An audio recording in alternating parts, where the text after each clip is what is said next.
And as Honorable my fellow senator just said, it is a constitutional right that all citizens of this country must have potable water to consume. And for those of us coming from drier regions, water is really, really very rare. People are thirsty, animals are thirsty.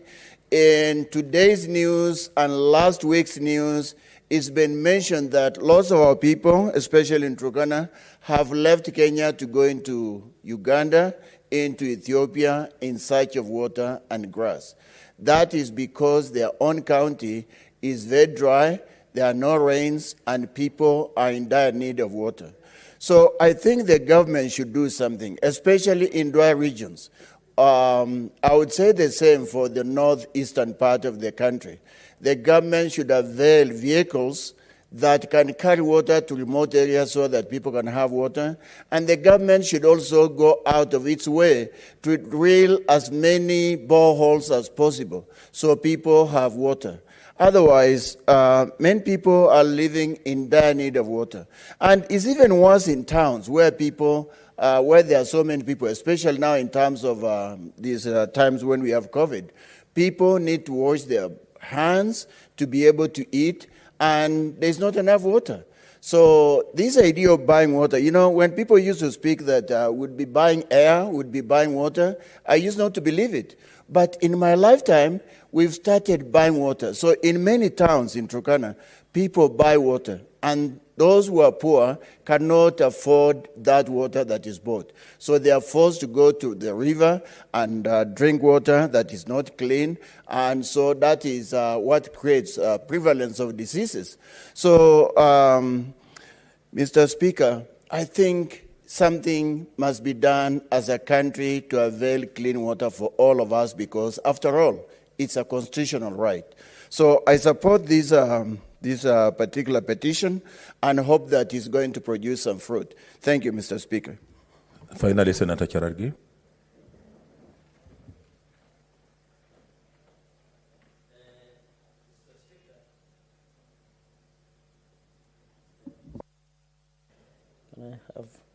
Thank you, Mr. Speaker. From the onset, I want to congratulate Kenya Water and Sanitation Civil Society Network for having faith in this, Senate and bringing this petition. And they want the expunge of offending provisions in the Water Service Regulations 2021 and the Water Resource Regulations 2021. Mr. Speaker, it is sad that as a country that we should buy water. Under Article 43, as they have captured of the Constitution of Kenya, access to clean and safe water is a basic human right under Chapter 4 Bill of Rights, Mr. Speaker. As a country, and we have failed the nation, we have failed our people, Mr. Speaker, because access to water is a basic human right that should be adhered to. So by the fact that we want everywhere in this city, in our villages where we come from, at least the retailers of water provide a keen and more water than even the ordinary sewerage and sanitation companies that we have across our counties, Mr. Speaker. So it is very unfortunate that we are discussing increasing the cost or regulating the small-scale water suppliers, the water kiosks, that continue to provide these highly looked after commodity, Mr. Speaker. And you know, Mr. Speaker, this time we have the COVID pandemic. As of now, even as we push for vaccination, Mr. Speaker, our people majorly depend on water, and this water is needed especially for washing hands and ensuring that we keep corona at bay, Mr. Speaker. So I want to really say that water should be accessible, should be affordable, Mr. Speaker, and the government must take its rightful position. As we talk, Mr. Speaker, finally, in line with this petition, we have many dams that had been earmarked, Mr. Speaker, to be funded and to be constructed by government, like the Arora and Kimwarer, Mr. Speaker, that was scaled down. Yet we know the reason why it was more of politics than what we are doing. And we have had even the DPP saying that Arora and Kimwarer, they cannot even charge anybody because they knew these were politics, Mr. Speaker. You go to Kepen Dam, Mr. Speaker, the one we have in Nandi County, that is worth 7 billion, that should solve 70% of water problems in Nandi, Mr. Speaker. We are talking about Carmeno, Twage. We are talking about many dams, even in Northeastern boreholes that should assist our people to access, Mr. Speaker. Mr. Speaker, even in Northeastern. In fact, I was shocked, Mr. Speaker, when I saw the governor of Isiolo, I don't know whose name is he is busy attacking and talking about the relevancies, yet many people suffer because of drought and famine. They cannot access water. So in as much as we lay blame with the national government, the county governments, especially in ASAL areas, areas that are facing drought at the moment, what are the county governments doing in terms of drilling boreholes and making sure there is accessibility to water, Mr. Speaker? So you find a governor of a county like Isiolo discussing about some issues of politics instead of concentrating on providing water, Mr. Speaker. So I want to challenge the ministry, and I hope, Mr. Speaker, if you will be given opportunity, and this committee of environment and natural resources should invite us, because as we talk, even Itare is it in Nakuru, between Nakuru and in Rift Valley, it is told, Mr. Speaker, almost all dams that were supposed to be constructed to ensure we have clean and safe water, Mr. Speaker. And we don't want to play politics with our government projects, Mr. Speaker. In fact, I dare say the project that was meant for Kepen Dam in Nandi County was given to Kisumu by providing under Sondu Miriu projects, and we were told because it's handshake. Yet our project had come earlier on, Mr. Speaker. So we cannot allow this to go on, Mr. Speaker, where we even in Bomet, also the dam has told, Mr. Speaker. How can we talk about accessible access to clean piped water when the same government under the Ministry of Water and Sanitation is not pushing for more funding in completion of dams? I pity for our people in conclusion, Mr. Speaker, especially in Turkana and northeastern part of Kenya, that they are facing drought, Mr. Speaker. Those people are facing drought because of our disorganization. Because if we were fair in this country, Mr. Speaker, the government should have ensured that we have number of dams be constructed in Northeastern and Turkana, and ensure that number of bowls, even in Laisamis, Mr. Speaker, for example, bowls have dried up. Yet you have the minister who comes from that region, Minister of Finance, I don't know whose name is busy lecturing us about political formation, yet he cannot allocate sufficient funds to that region and ensure our people do not die because of drought and famine.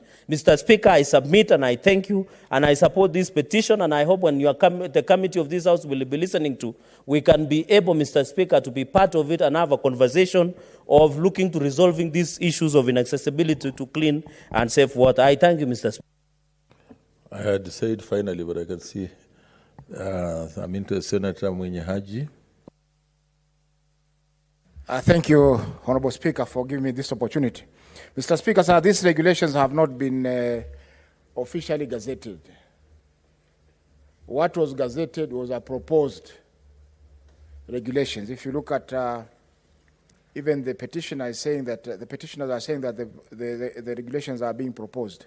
If you look at paragraph 9, the special attention is drawn to the legal notice number 168, in which the Cabinet Secretary in charge of water, sanitation, and irrigation has published proposed water resources regulations 2021, whose proposal provides significant changes in the obligations of water users, and particularly in increasing the nominal cost of obstruction of water from various sources. So, Mr. Speaker, sir, the regulations have not really been gazetted. And the petitioners have an opportunity, I think, to make presentations as stakeholders in the water sector to be able to have their input considered before the regulations are gazetted and laid before this House for scrutiny and approval. And in the event they don't get that opportunity, I think when the regulations are laid before the House and are committed to the Delegated Legislation Committee, they can also make presentations before that committee, and they'll be considered, and the regulations either annulled or returned back to the ministry with their input having been considered. Therefore, at this moment time, I don't want to preclude the committee from considering them, but we'll be considering regulations that have not been officially gazetted and laid before the House in accordance with Section 5, I think, of the Statutory Instruments Act 2013. Thank you, Mr. Speaker. Senator Shionga. Thank you, Mr. Speaker, for giving me this opportunity to support the petition, and I want to congratulate the petition for bringing this petition before this House. Mr. Speaker, mine is just simple.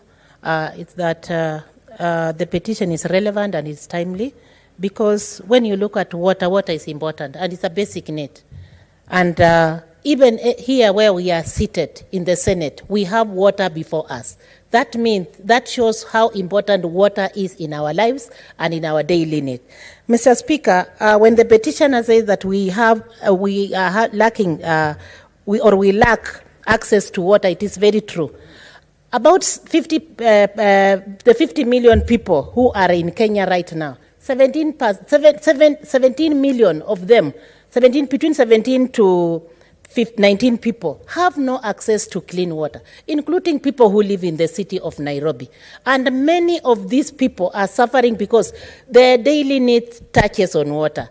Therefore, I want to concur with the petitioner that the committee that is going to look into this petition, let us put what is important to what is supposed to be implemented. We have a whole ministry in Kenya of water and sanitation.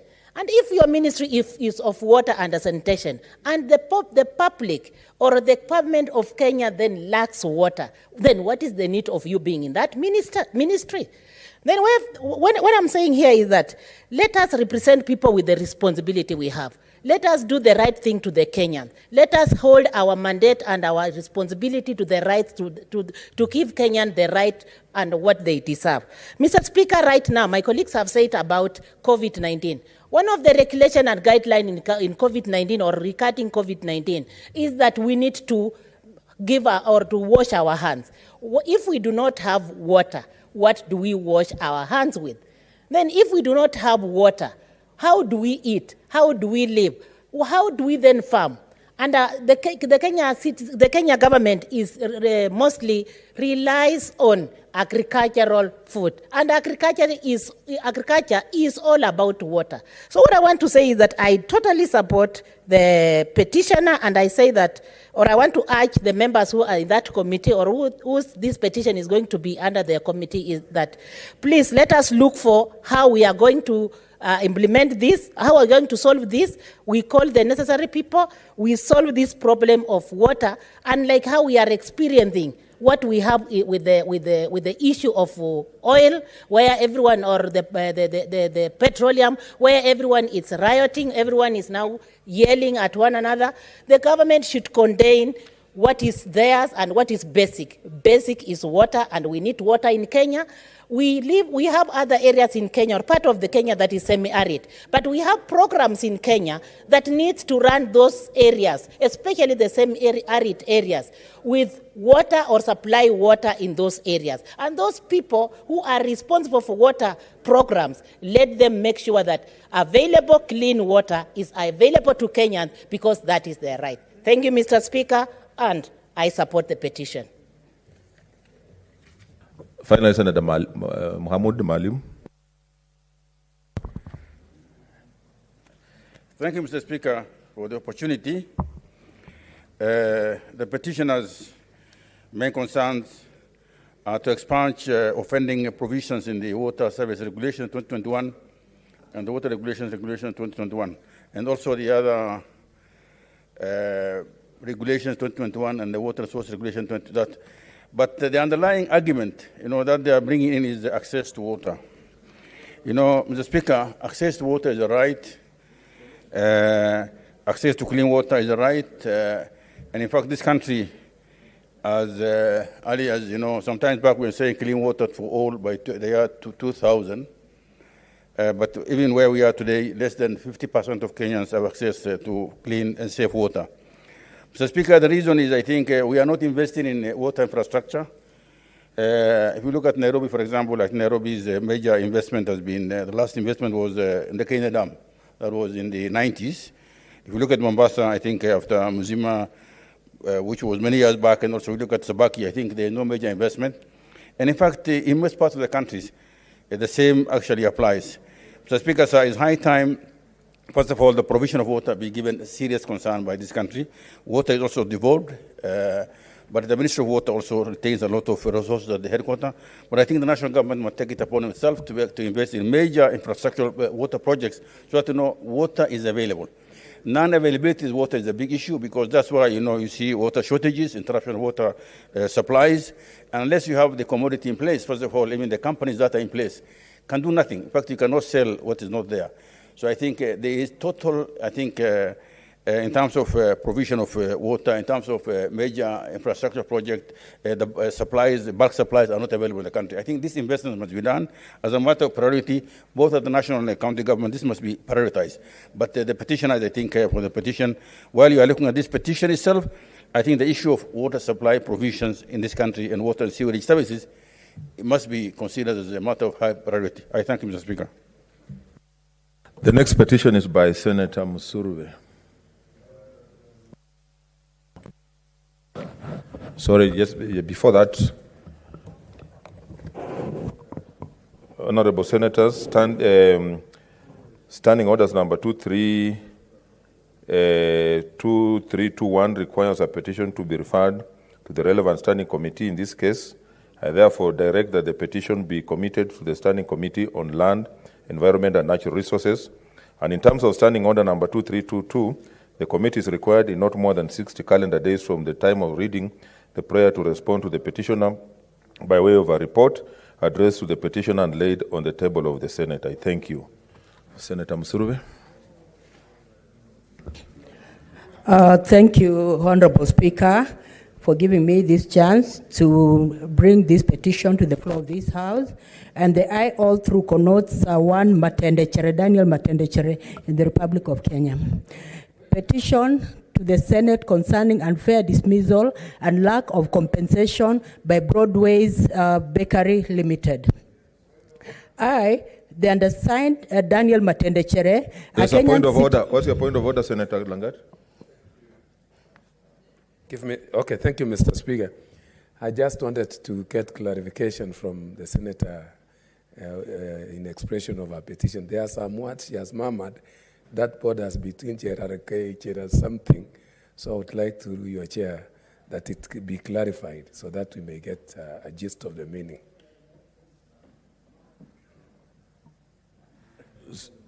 Senator, I'm told you are murmuring. No. Can you pronounce the name, sir? Thank you, Honorable Speaker. And I'm surprised I'm murmuring. Let me be audible. Honorable Speaker, I rise on behalf of one Matendechere in the Republic of Kenya to give this petition. And all through, I connotes Daniel Matendechere, a citizen of this republic. Petition to the Senate concerning unfair dismissal and lack of compensation by Broadway's Bakery Limited. I, the undersigned Daniel Matendechere, a Kenyan citizen and resident of Kakamega County within the Republic of Kenya, ID number 245198785, hereby bring the following petition to the Senate. That on Thursday, April 2018 at 5 p.m.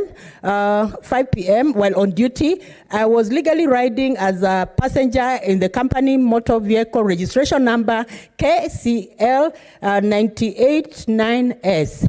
I was involved in a road accident along Sagana-Nyeri Highway in Makutano area. The accident left me with severe injuries that included blood loss as well as bone loss on the upper part of my leg. That upon public intervention, I was rushed to Kerogoya County Hospital where I was admitted for 4 days.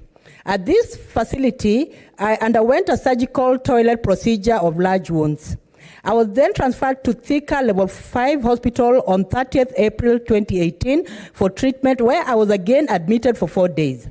It is now from here that my employer, Broadway's Bakery of contact Broadway's at africaonline.co.ke, then contact telephone number 0720 504 309, box 2501 000 Thika, requested that I be transferred to Naidu Hospital on 4th May 2018, where my wound was later grafted with skin harvested from abdominal region.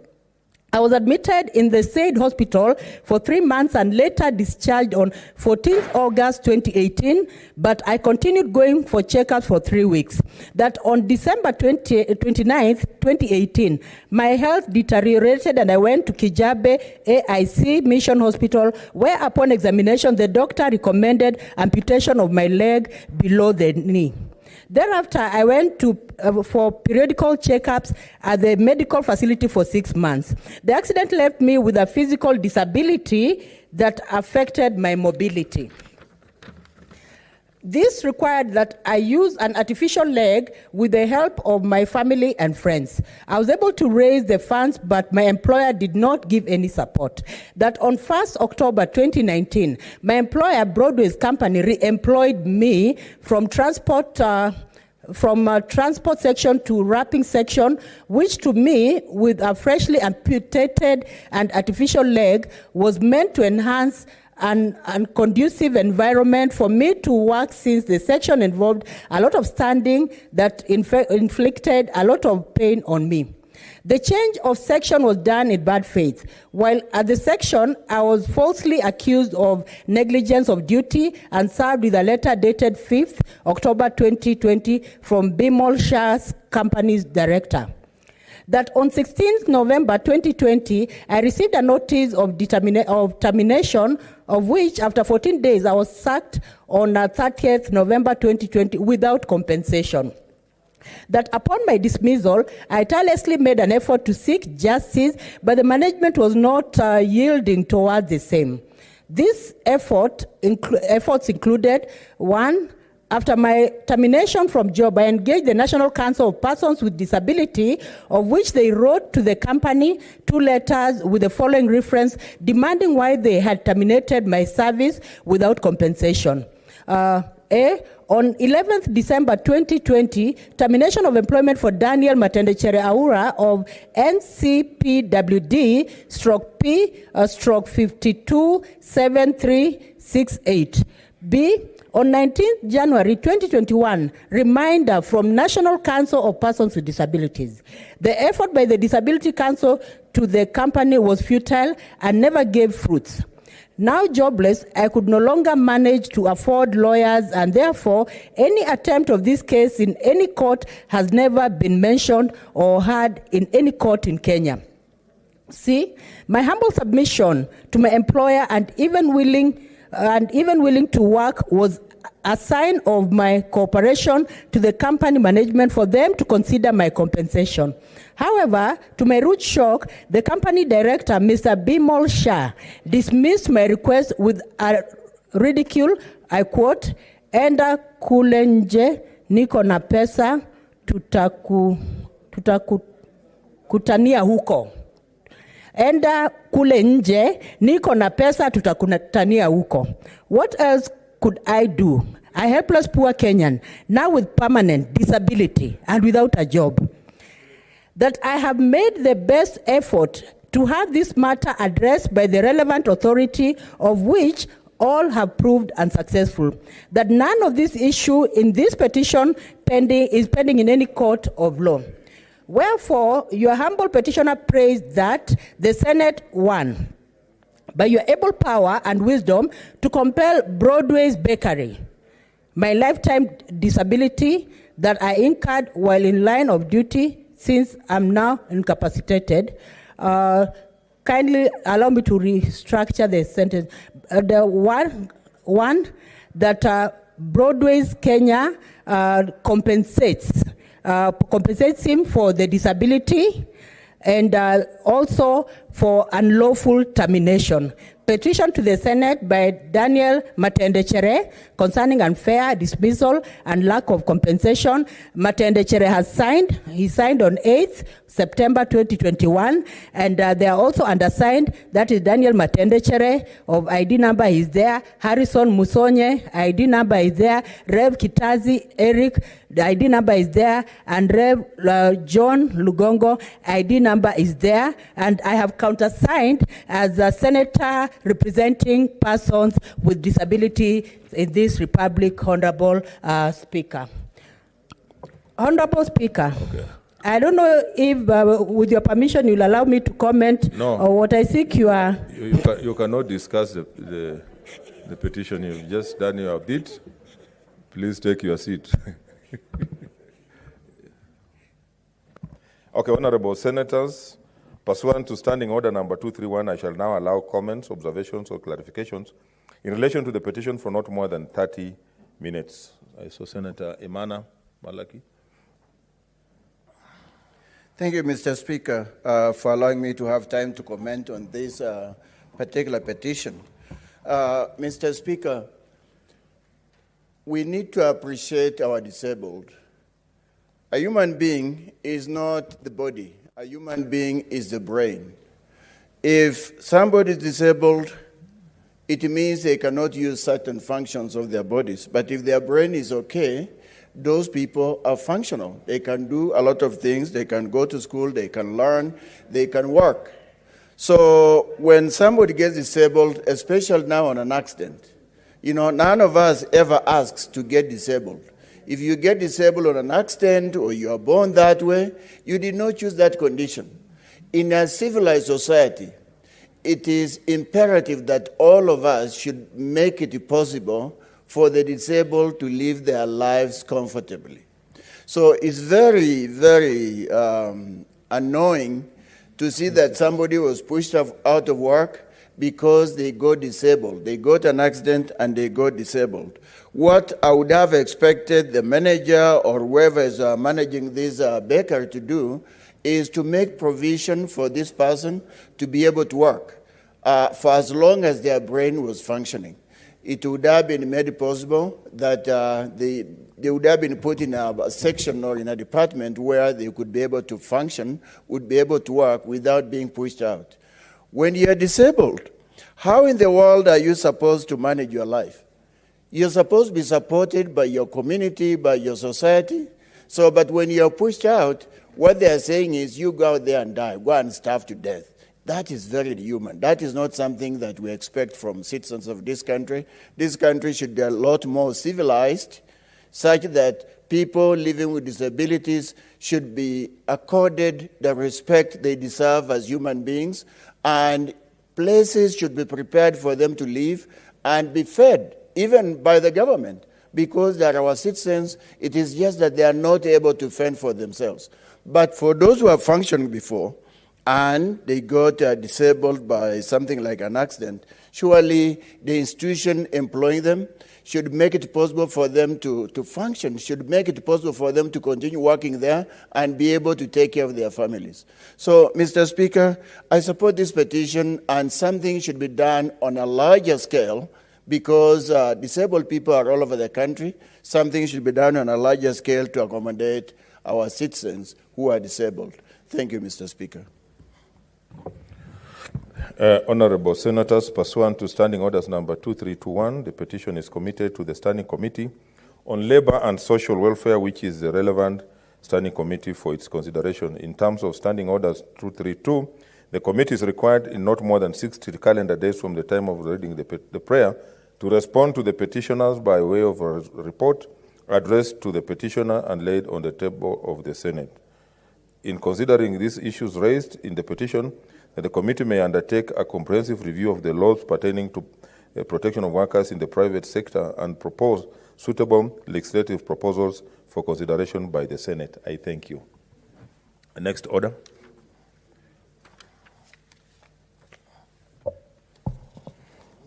Order number 5, papers.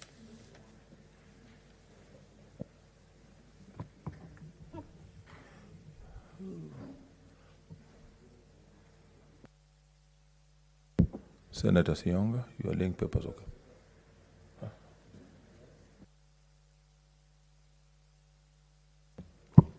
Thank you. Okay, what's your point of order, Senator Cheriot? Just a small matter to bring to your attention that our colleagues who are in chamber via the online platform are complaining that they cannot hear what is going on in the chamber. So probably they need to be assisted. Okay, the technical team, please work on that. Proceed, Senator Sionga. Thank you, Mr. Speaker, sir. Mr. Speaker, sir, I beg to lay the following paper on the table of the Senate today, the 16th September 2021. The report on the Standing Committee on Labor and Social Welfare on the Persons with Disability Amendment Bill, Senate Bill number 29 of 2021. Mr. Speaker, sir, I beg to lay. Okay, thank you. Next order. Order number 6, statements. Yes, Senator Ephraim Maina.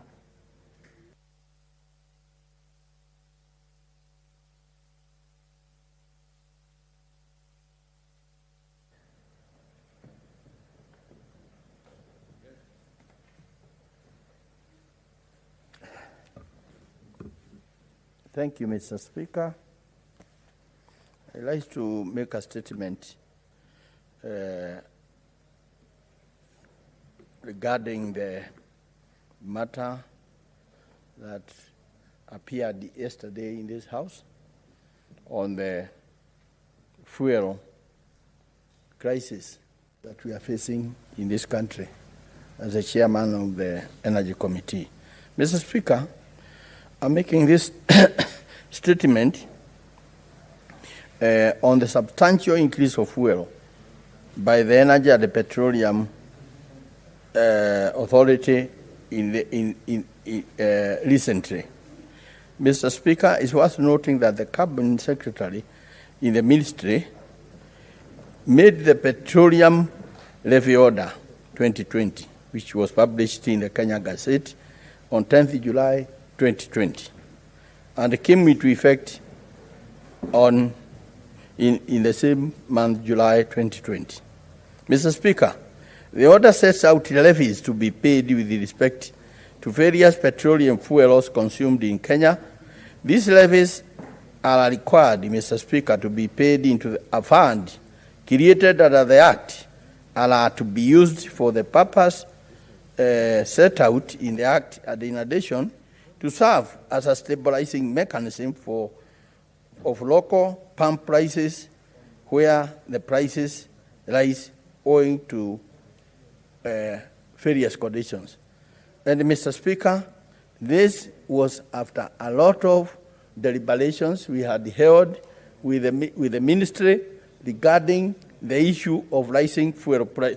Yeah, what's your point of order, Senator Cheria? There's a point of order. Chairman, sorry, Mr. Speaker, not my intention to disrupt my colleague, but it will be in order for him to inform the House under which standing order the statement is raising his own, because there's a confusion. Is he responding to the statement that was raised yesterday, or is a personal statement under 471? Just for clarity, if he can inform us, Mr. Speaker. Yes, it's another point of order. Is it Senator Cherargei? Thank you, Mr. Speaker. I would want to thank the chair, but my statement was you had directed that the CS of Energy and CS of Mining and Petroleum to appear next week to answer comprehensively on the recent spike in fuel prices in the country. I thought that matter was settled there, and I would have expected the chair to convene as had agreed, and you had directed that the committee of all should handle the matter on Tuesday. I thought this issue could be canvassed more deeply and in a neater way on Tuesday, and I appreciate the fact that the chair has become efficient, but as the questioner of the question, I would appreciate if we can have a situation where we have thorough and deep conversation, because, Mr. Speaker, the issue of fuel is very emotive in this country, especially the recent hike, and you have seen even some Kenyans have all public demonstrations. No, what's your point of order? So my point of order is the chair rising on the personal statement under 47.1, or is he rising under 48.1, responding to the statement that I had raised there, or is making a comment with your permission of standing order number 1 on your discretion? So is it in order? Senator Ephraim Maina, that statement is under what standing order, because I want to agree that, I directed yesterday that we shall have you convene a meeting on Tuesday, and the whole House will attend. So I hope you are not trying to preempt what will be discussed on Tuesday. Mr. Speaker, nobody should have imagined that after your ruling yesterday, somebody somewhere would go and connive a different act. Therefore, Mr. Speaker, the question as to whether the statement I'm reading will in a way impair your order does not arise as far as I'm concerned. Your order is supreme, Mr. Speaker. And therefore, what I'm giving this House is some insight which will help on Tuesday when we meet.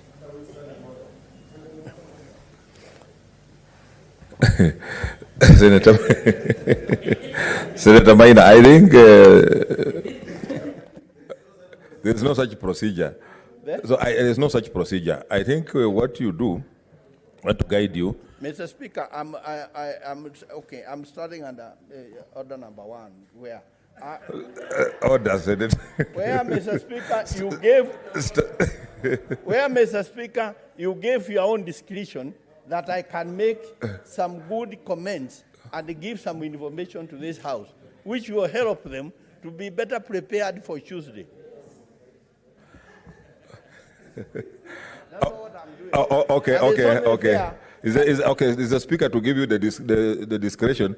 Okay, let me give you the discretion using a standing order number 1. Yes. But please be brief. Yes, and I must be clear that in no way am I trying to defeat from your ruling, Mr. Speaker. And Mr. Speaker, it would be better to listen to this matter and keep politics aside for now, because this committee has worked tirelessly trying to curtail actually fuel increases.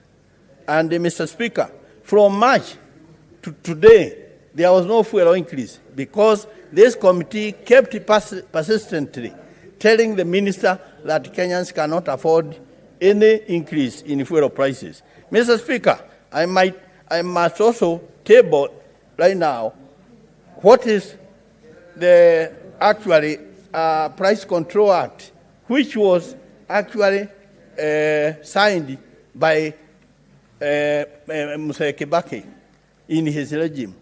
Mr. Speaker, I brought this act, and today it is there. I'm informing the House. And if they so wish, they can actually actualize the act. The act was about essential commodities, and they are maize flour, wheat flour, rice, cooking fat or oil, sugar, paraffin, diesel, and petrol.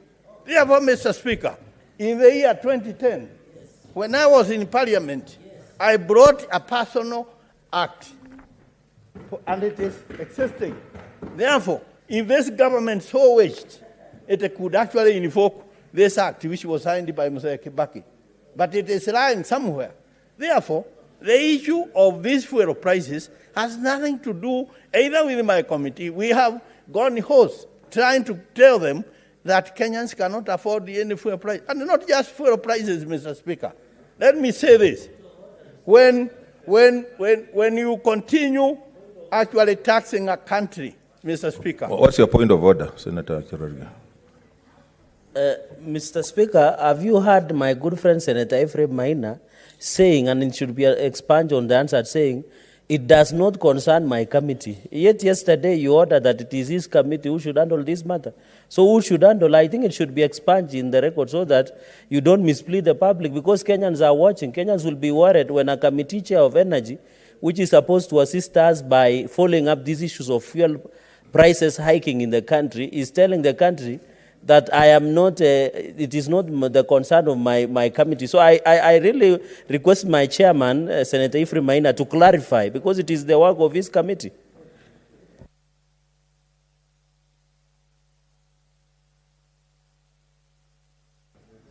Okay, Mr. Speaker, once again, under no circumstances am I envisaging or said that this committee is not part of the problem that we are facing, Mr. Speaker, or that the committee will not handle the problem, Mr. Speaker. And any faint imagination, I cannot imagine the source of any feint of imagination by any member that can be, Mr. Speaker.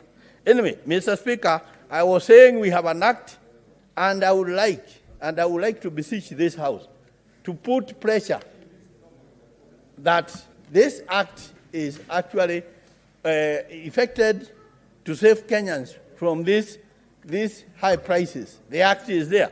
Again, Mr. Speaker, as I was saying, I want to caution that continuing taxing Kenyans in this country is not going to end up with any good results, either of development for this country, Mr. Speaker. It's like milking a cow, which is already underfed, and you continue milking it, but finally when the cow dies, you have nothing to milk, Mr. Speaker.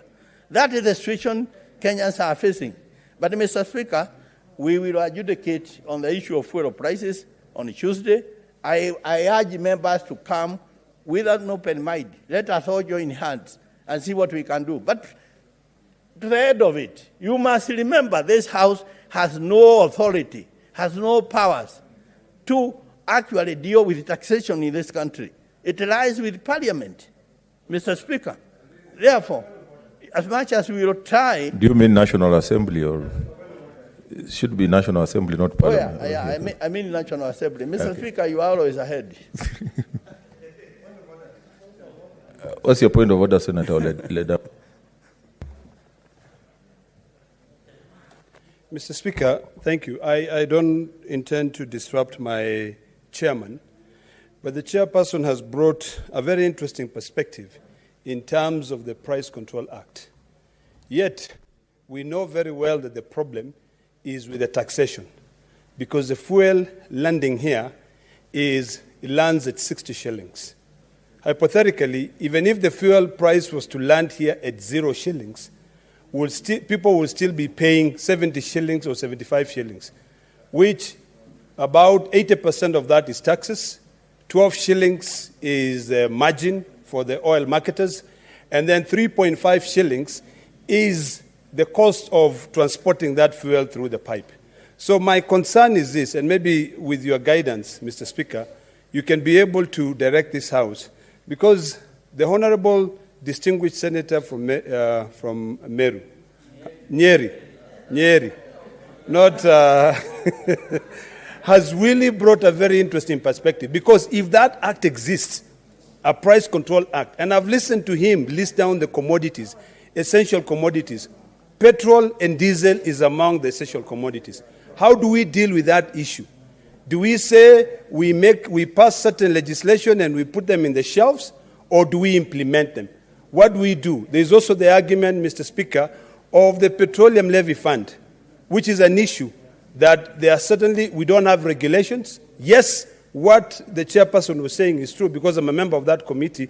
We've been able to hold EPRA from increasing the prices. So, Mr. Speaker, I would seek your indulgence on this matter, particularly on the act that the distinguished senator is planning to table into this House. Because I heard him saying, I'm tabling this Price Control Act.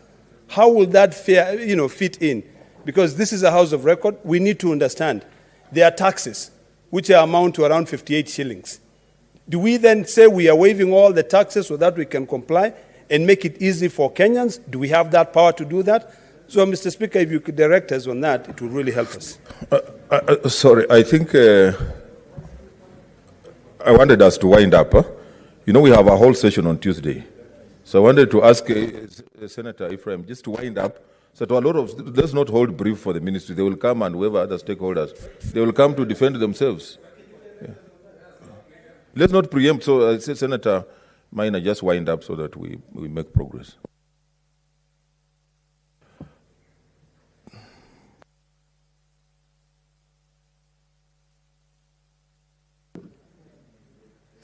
Thank you, Mr. Speaker.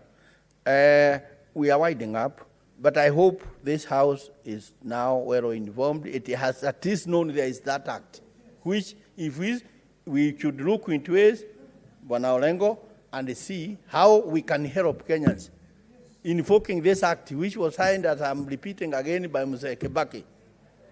Okay? And Mr. Speaker, this is the point that I wanted to bring, and also to say that our committee has done utmost trying to push about, lowering or stabilizing fuel prices. But Mr. Speaker, once again, I must remind this House, taxation, which is a major issue, as the Minister keeps telling us, is the powers are in the National Assembly. So once again, Mr. Speaker, you may wish to coordinate with your colleagues in the National Assembly and see how we can bring some parity. Otherwise, I for one here, I must say, I feel for Kenyans, not just for today. I have felt for Kenyans all my life. That's why, Mr. Speaker, I brought this act personally. And it was not easy. I faced a lot of pressure from the World Bank, from IMF, and from even some other people within government. But I pushed it.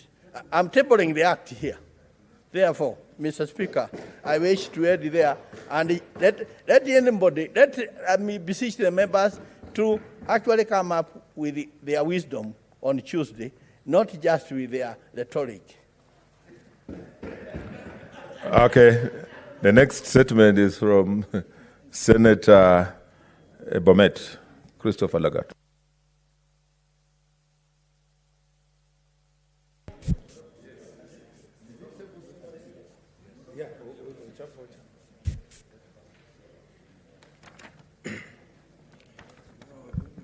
Give me the mic, okay. It's okay.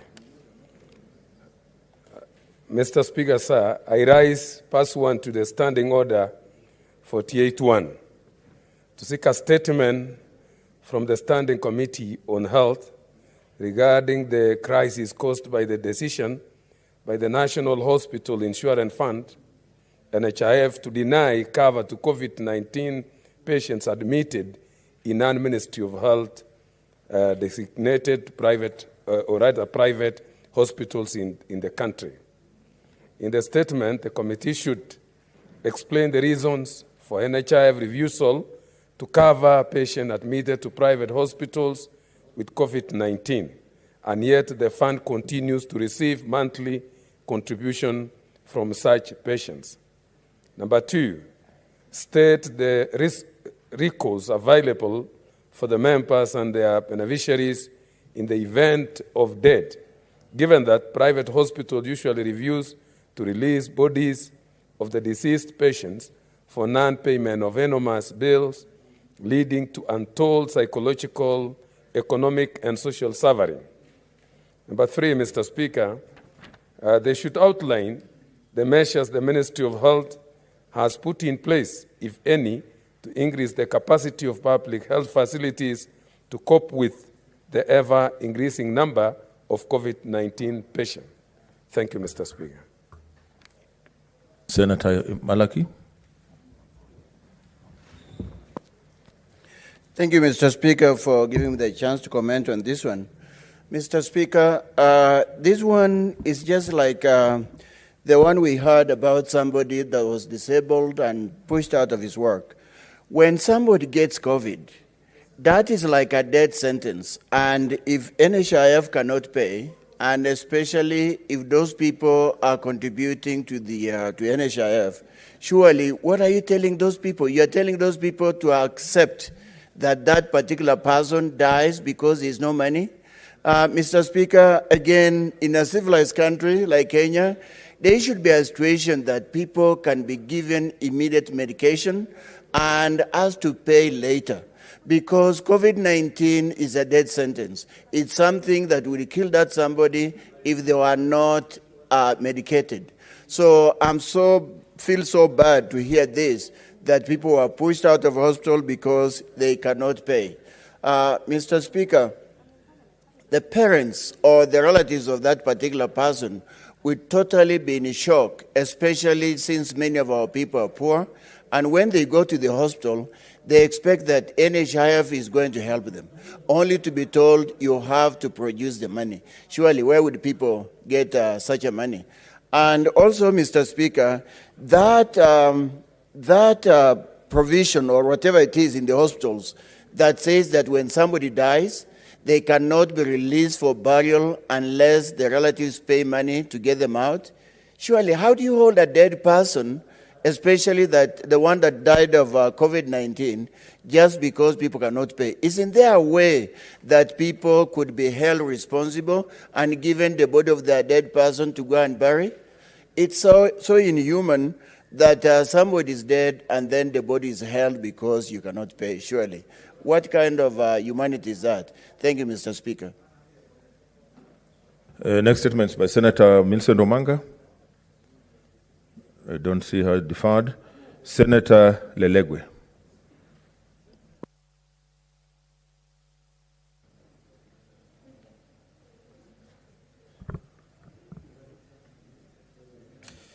Mr. Speaker, sir, I rise pursuant to Standing Order 48-1 to seek a statement from the Standing Committee on National Security, Defense and Foreign Relations regarding the unfair treatment of members of the Samburu community living in Laikipia and malicious killing of their livestock by the security forces in the ongoing security operation in Laikipia County. Mr. Speaker, in the statement, the committee should, 1, outline the measures the Ministry of Interior and Coordination of National Government has put in place, if any, to establish bona fide landowners who hail from other communities, including the Samburu community, with a view of shielding them from unfair eviction and victimization in the ongoing security operation in Laikipia County. 2, investigate the reports that the security personnel were involved in the killing of 37 herds of cattle and injuring 5 others belonging to Mr. Leshalote, a resident and landowner in Laikipia County for the last 35 years on 9 September 2021. This incident was reported in Rumruti Police Station under OB number 4013-09-2021. 3, investigate the killing of more than 5,000 livestock belonging to the Samburu community by the security forces between 2016 to date. 4,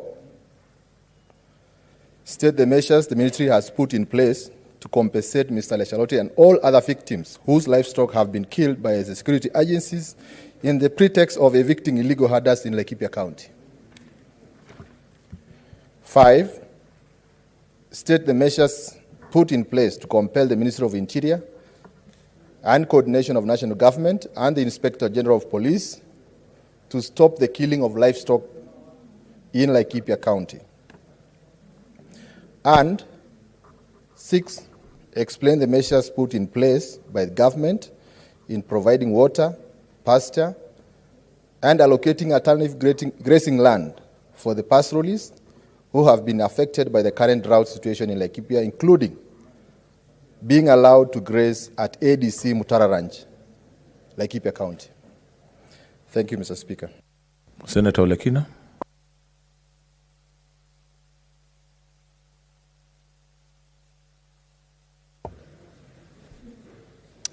Mr. Speaker, I thank you for allowing me to make some very brief but very sensitive comments on this matter of Laikipia.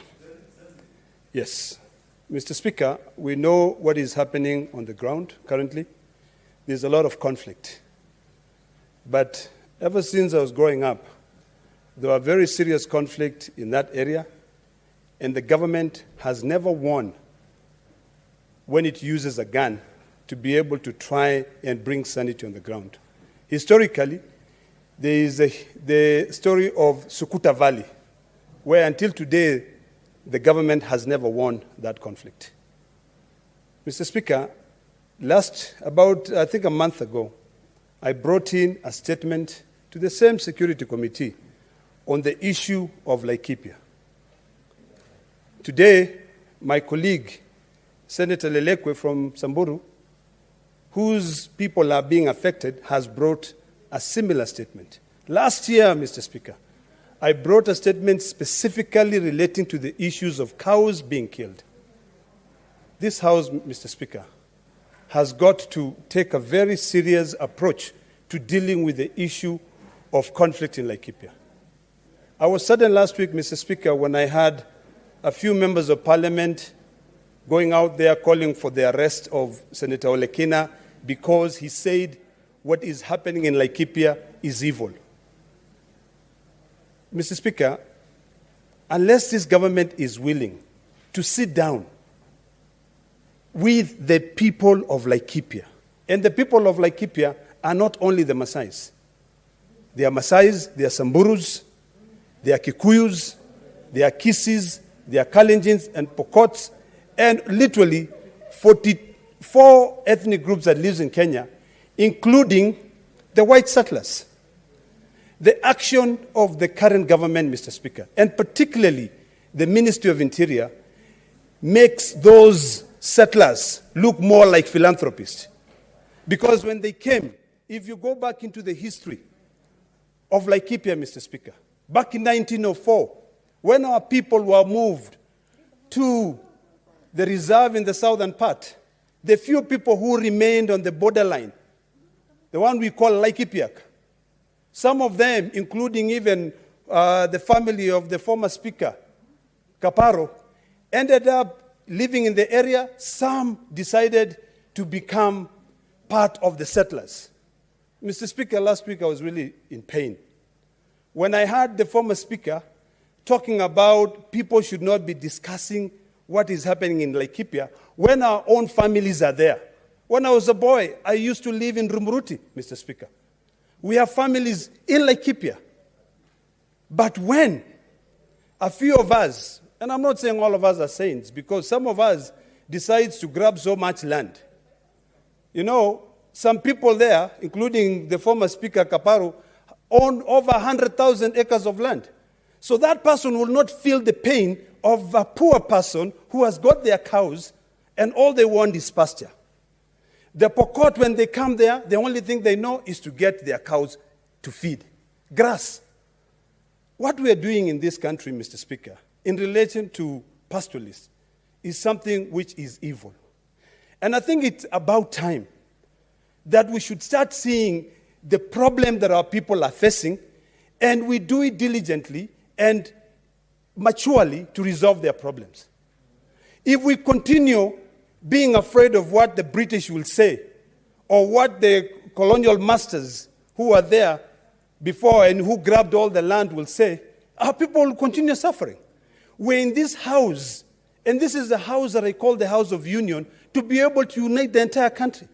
When Olekina speaks here, he speaks because he feels pain, because a Kikuyu child is being beaten on the street, because a Rendile child is being beaten on the street, not only a Maasai child. So, Mr. Speaker, I really would like to beseech you, because if we continue just coming out here and issuing statements, the Security Committee is not doing anything. It is not doing a thing, an outer thing. It is about time that we divorce interest and we think about the future of this nation. This nation, Mr. Speaker, will not develop, will not grow if we do not become our brother's keepers. We are not our brother's keepers here. We are our interest keepers. That's what we are, Mr. Speaker. What is happening in Laikipia could easily spread to other parts of this country. Land is a very emotive matter, Mr. Speaker. When we now talk about cows being killed, this is what made me who I am. My parents sold cows. They kept the cows to take me to school. And so are 90% of people who are in this house today. When I look around, I see my friend, Engineer Mohamud. He's a pastoralist. You know, they have cows, they have camels. That's what they depend on.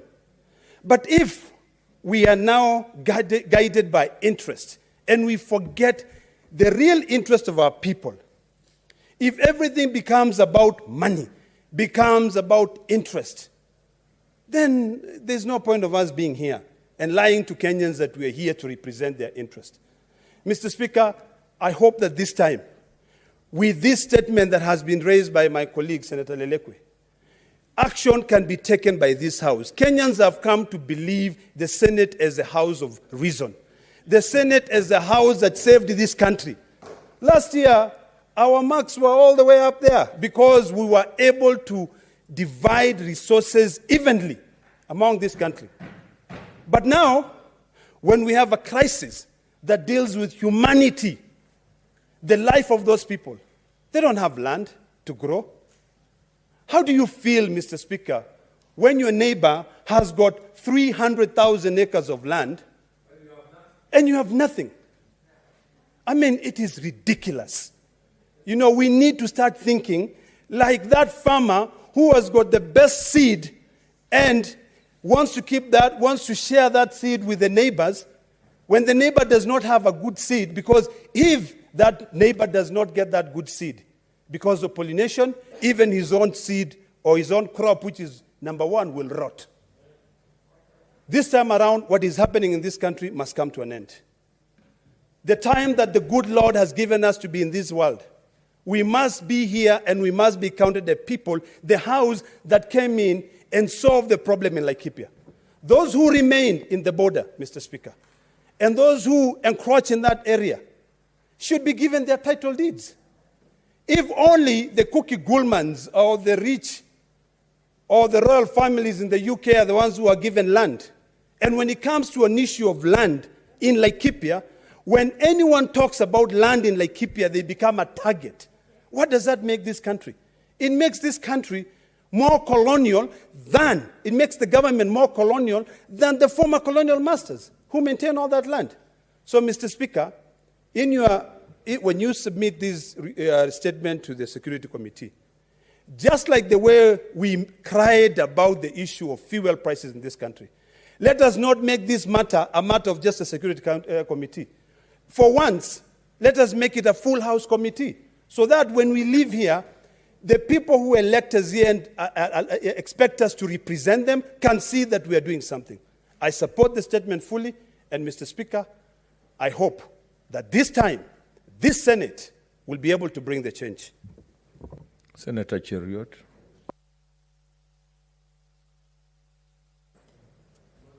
Thank you, Mr. Speaker, for this opportunity. Mr. Speaker, I want to support this statement by our colleague, Senator Lilegwe.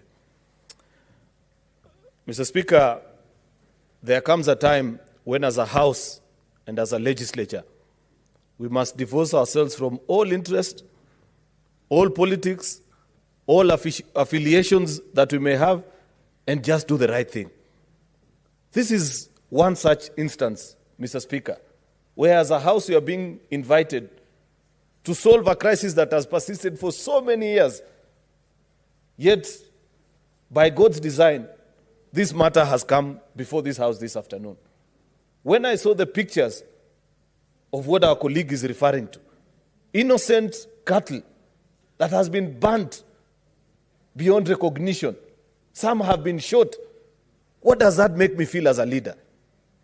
When we came into this House, Mr. Speaker, standing next to where you are seated right now, we took an oath of office and said we are going to protect and defend our Constitution.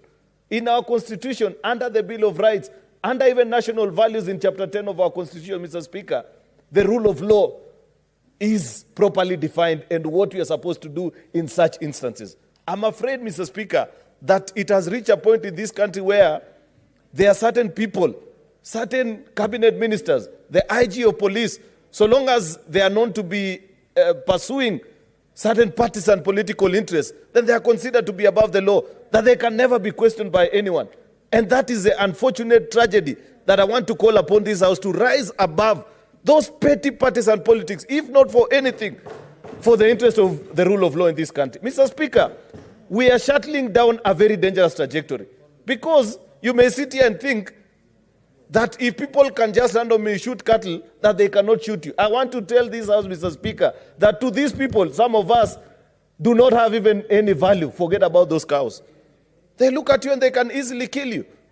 It is really unfortunate. Mr. Speaker, and you see, I understand where Senator Ledama Olekina is coming from when he says some of us no longer have faith in some committees of these houses of ours, Mr. Speaker. Because we have seen when ministers appear before us, and I mentioned this yesterday, and I'll repeat it today, that as a House, we must rise above partisan politics. We must draw the line and know, even if some of us sit in some of these lounges of these ministers seeking for favors here and there. We must separate that when it comes to the work of this house. How comes so many weeks after these cattle pastoralists have been killed, people have been displaced, that committee has not found time? Yet a few weeks ago, the Committee of Security National Assembly spent a whole 4 hours on national television discussing the security of the deputy president, as if it is anything that is important. If you found that is important, surely, why can't you find time to appear before Parliament and discuss the lives of these pastoralists that are being killed? We must be serious, Mr. Speaker. We must rise as leaders and do that which is right for this country.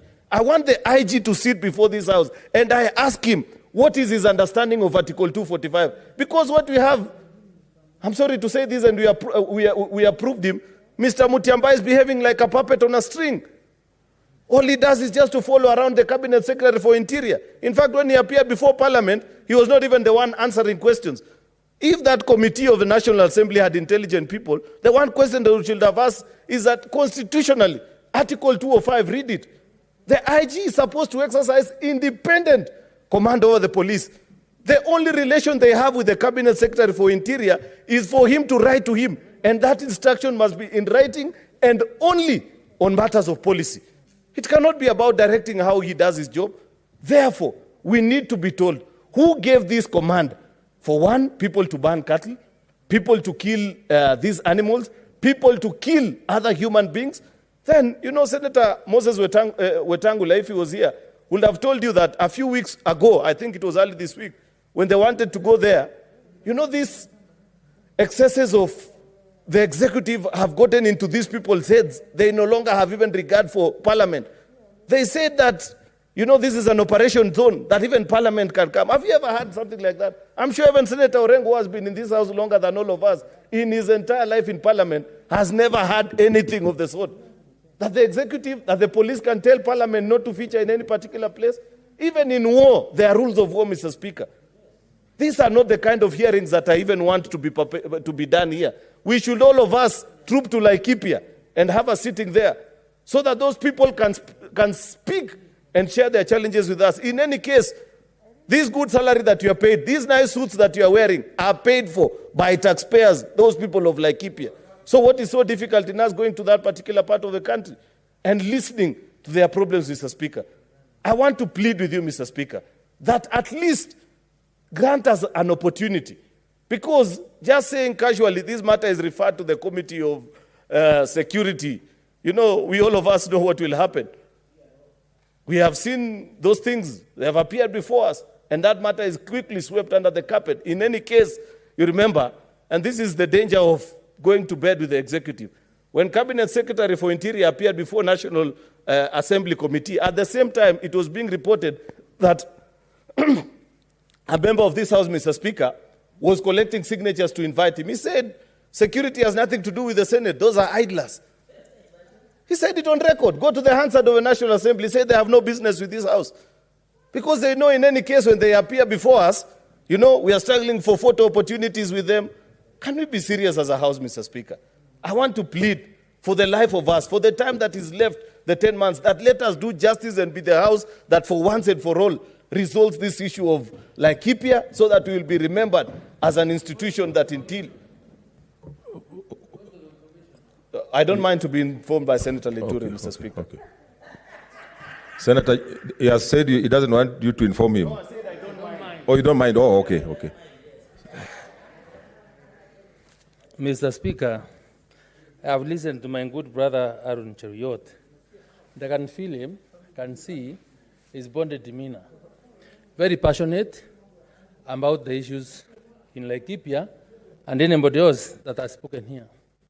What I want to inform him, Mr. Speaker, is first I must confess I'm a member of the National Security and Defense Committee. Mr. Speaker, most of the committees of Parliament here are impotent. There is nothing that we are doing in those committees. Mr. Speaker, today, and yesterday and today, we were supposed to have met the leadership of the security teams in this country. Committees schedule meetings, chairmen postponed without the consultations. We don't know what kind of deals are cut behind bars. Some of us are left seated waiting. So, Mr. Speaker, so when we are here, we must be very serious on what we want to do as a parliament, because the oversight authority of this house has been taken away from us. Either probably it's because of the leadership was elected by the executive, or either because we do not care, but there is every reason to why we must retreat and ask ourselves as a house, are we serving the interests of Kenyans? Mr. Speaker, I feel no. It's unfortunate this is happening. Mr. Speaker, right now, before you, and I think the clerk, the National Security Committee itself has a trip to the US. Last time, you approved, or the leadership of this committee, or house, approved the travel of members of the committee to US. Today, you have approved another one of the same members who went to the US. No consultation. This committee has no leadership. It has stayed without a chairman since the departure of the late Haji. And Mr. Speaker, I think you really need to give us direction. Otherwise, we are an embarrassment to this country. Mr. Speaker, you have heard for yourself. When I earlier raised the issue of this particular committee, those are the matters that I knew need to be brought to your attention. That a committee is just globetrotting, thinking about the America, but they cannot find time to solve issues here in Laikipia. You know, I saw my friend Senator Matangi and Deputy Majority Leader Fatuma Dulo bring out a list trying to manage committees. The thing that you should be doing, deal with the Security Committee. Those are the committees you should be dealing with. Not to bring here small games about, amend the Education Committee.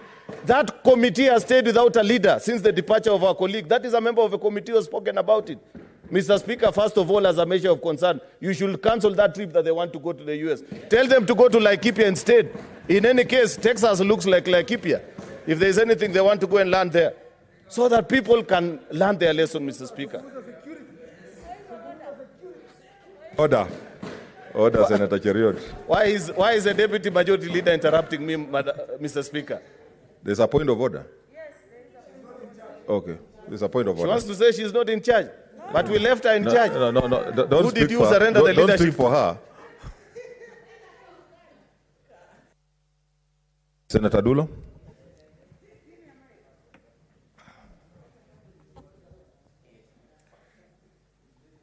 Mr. Speaker, is Senator Cheriot in order to stand on the floor of this House to say that Fatuma Dulo and Wamatangi are the ones micromanaging the list of the committees, while this list was developed by the leadership and it went to the committee of the House.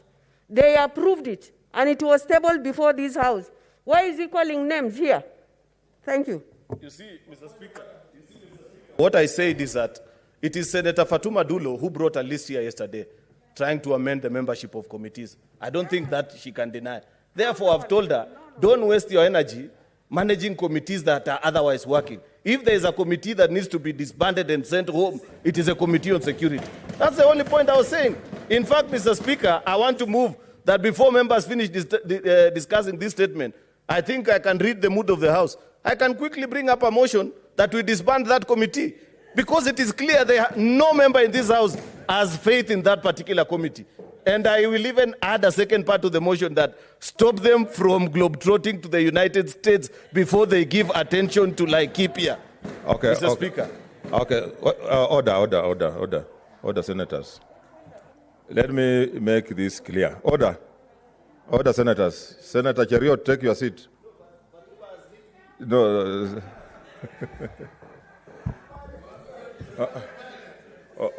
Honorable Senator, order. I want to say this, order, senators. You know, as a speaker, I have tried my level best to resist micromanaging committees. And I don't want to do that. I have given committees a leeway. It's you people.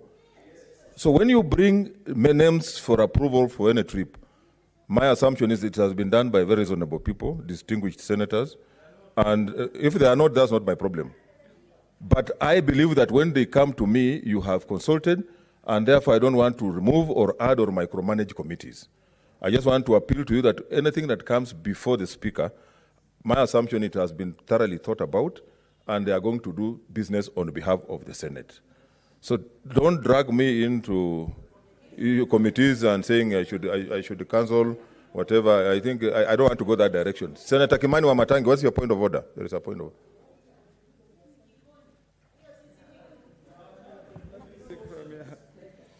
Mr. Speaker,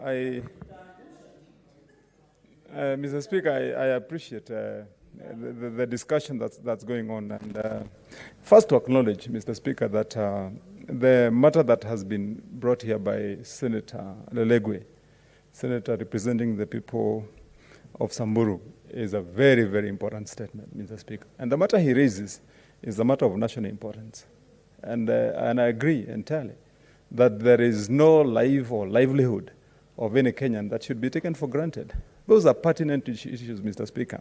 Now, my concern is, Mr. Speaker, and we have a standing order that addresses the issue of irrelevance.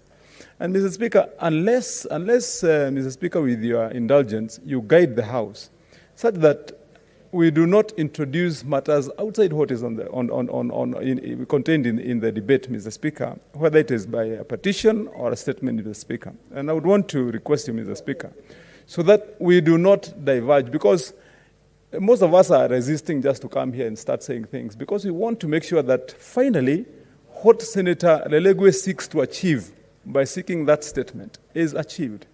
But if we let the flow that is currently on the floor continue, we are going to end up with a political discussion here. We are going to end up with a personalized discussion, Mr. Speaker. We are going to end up with the people calling each other names. Now it has degenerated into the issue between relationships in committees, Mr. Speaker. Once we are done with the Security Committee, somebody is going to come up with another committee on cohesion. Somebody will say about another committee, Mr. Speaker. And we are going to be moving the motion, Mr. Speaker, shortly on the membership of the committees. Any member who may have an issue can raise it, Mr. Speaker. We have consulted widely, Mr. Speaker, and absolutely what requires to happen is that between leadership and members, what we want to see is the business of the House continuing, Mr. Speaker. And so I would want to urge my good friend, Senator Cheriot. And Mr. Speaker, if you allow, let me remind my good friend Cheriot that he's a commissioner in this House, Mr. Speaker. And he should be amongst the few people in leadership in this House setting the standard very high, such that the business of this House is respected, Mr. Speaker. Okay. So, Mr. Speaker, can he be relevant? Thank you, Mr. Speaker. Order, Senator Cheriot. Yeah. Senator Outa, what's your point of order? My point of order is Senator Cheriot. Senator Outa. Order, Senator Cheriot. Mr. Speaker, can you hear me? Mr. Speaker, can you hear me? Mr. Speaker, can you hear me? We can hear you. Order. Mr. Speaker, is Senator Cheriot in order to claim that the committee has never been in Laikipia, and yet the whole team, the entire committee was Order, in Senator. Laikipia on We can't see you. Can you put order? And he's bringing politics in the security of this nation.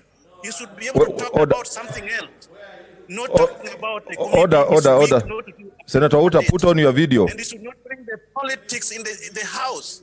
What he should be able to do is to allow those statements to come before the committee as per the standing orders. But when you want to do politics, we are ready to do politics with him. Order. Senator Outa, put on your video. My video is on. We can't. Okay, yeah, we can see you now. Okay, yes. Proceed. Mr. Speaker, we do not want to bring politics in the matter of security. This committee of the national security was in Laikipia on Monday, and we had 3 meetings in different areas, and we met with the public, and we got a hearing from them, and we are resolving their problems. But when somebody wants to come and bring politics, that this committee is sleeping, is traveling all over the world, and yet we are doing our work, and we responded according to the statement brought in the House by the senator of Laikipia.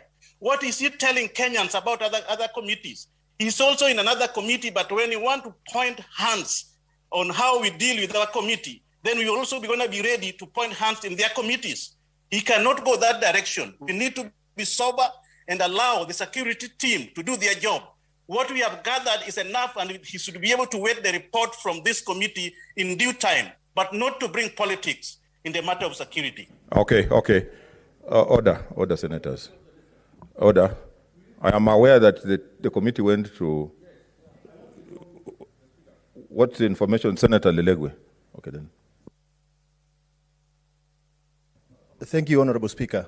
I want to inform the chair of the committee who visited Laikipia to find issues or to solve issues of farmers and pastoralists who are grazing in Laikipia County. Yes, they were, last week they were in ground and they were doing some meetings. What they did is they did not meet all the pastoralists. They only met with few members of the community, the livestock farmers who were affected, whose livestock were killed by the security forces, were not given chance by the committee. And I suspect the committee will table a report that is biased. No, why are you? No, order. Order, Senator Lelegwe.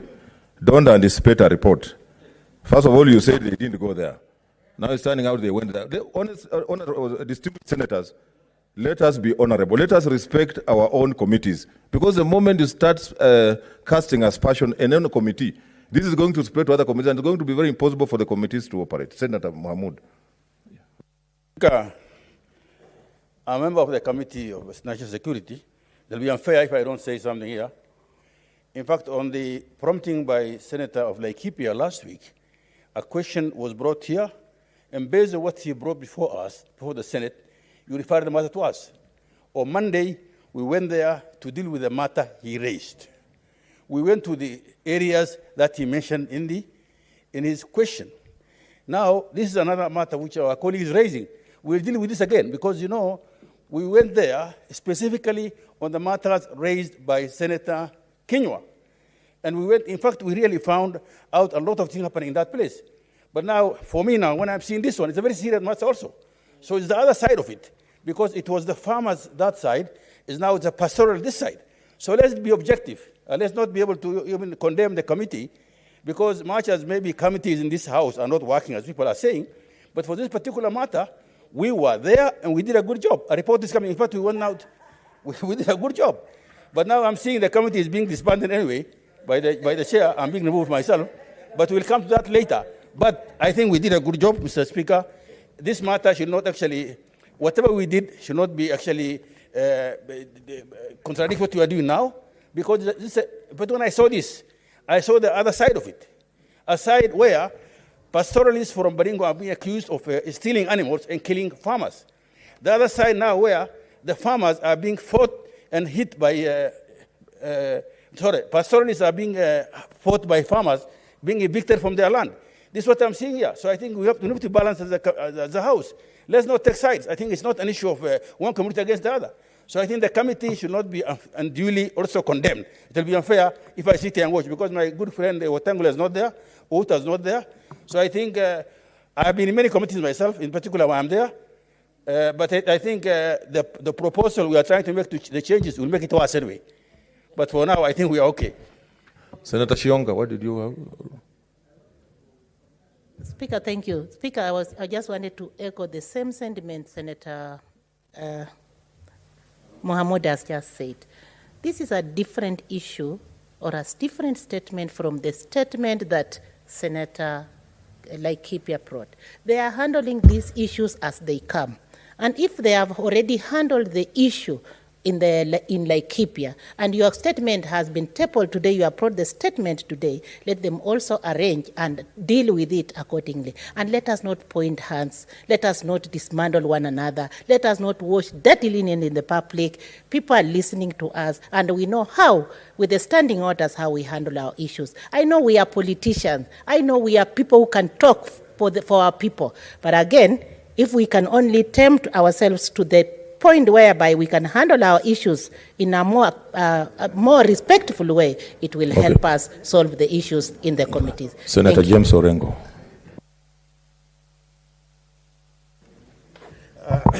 Mr. Speaker, thank you for giving me this chance. One, I think the issues being raised by the Senator of Samburu are very serious. And I was very much concerned that instead of discussing the issue, we are now discussing the committee. And I think this is a great disservice to the people of Laikipia. In fact, the problem in Laikipia is so serious that I would have thought, given this opportunity, we would not be talking about ourselves. We should be talking about what is taking place in Laikipia. And the problem is so serious because it is not happening for the first time. It has been persistent to the extent that the committee and the Senate as a whole should determine the root causes of the problems in Laikipia. Now, my own problem is this. In fact, I think it's the entire triangle. It's a triangle. There's a great provision in the Constitution, and this I'm talking to the security forces, that in carrying out their activities, they must do it in accordance with the Bill of Rights. The police and the security have no basis for violating the Bill of Rights on the basis that they are carrying out a security operation. Indeed, that is the time when a good government is distinguished from a bad government.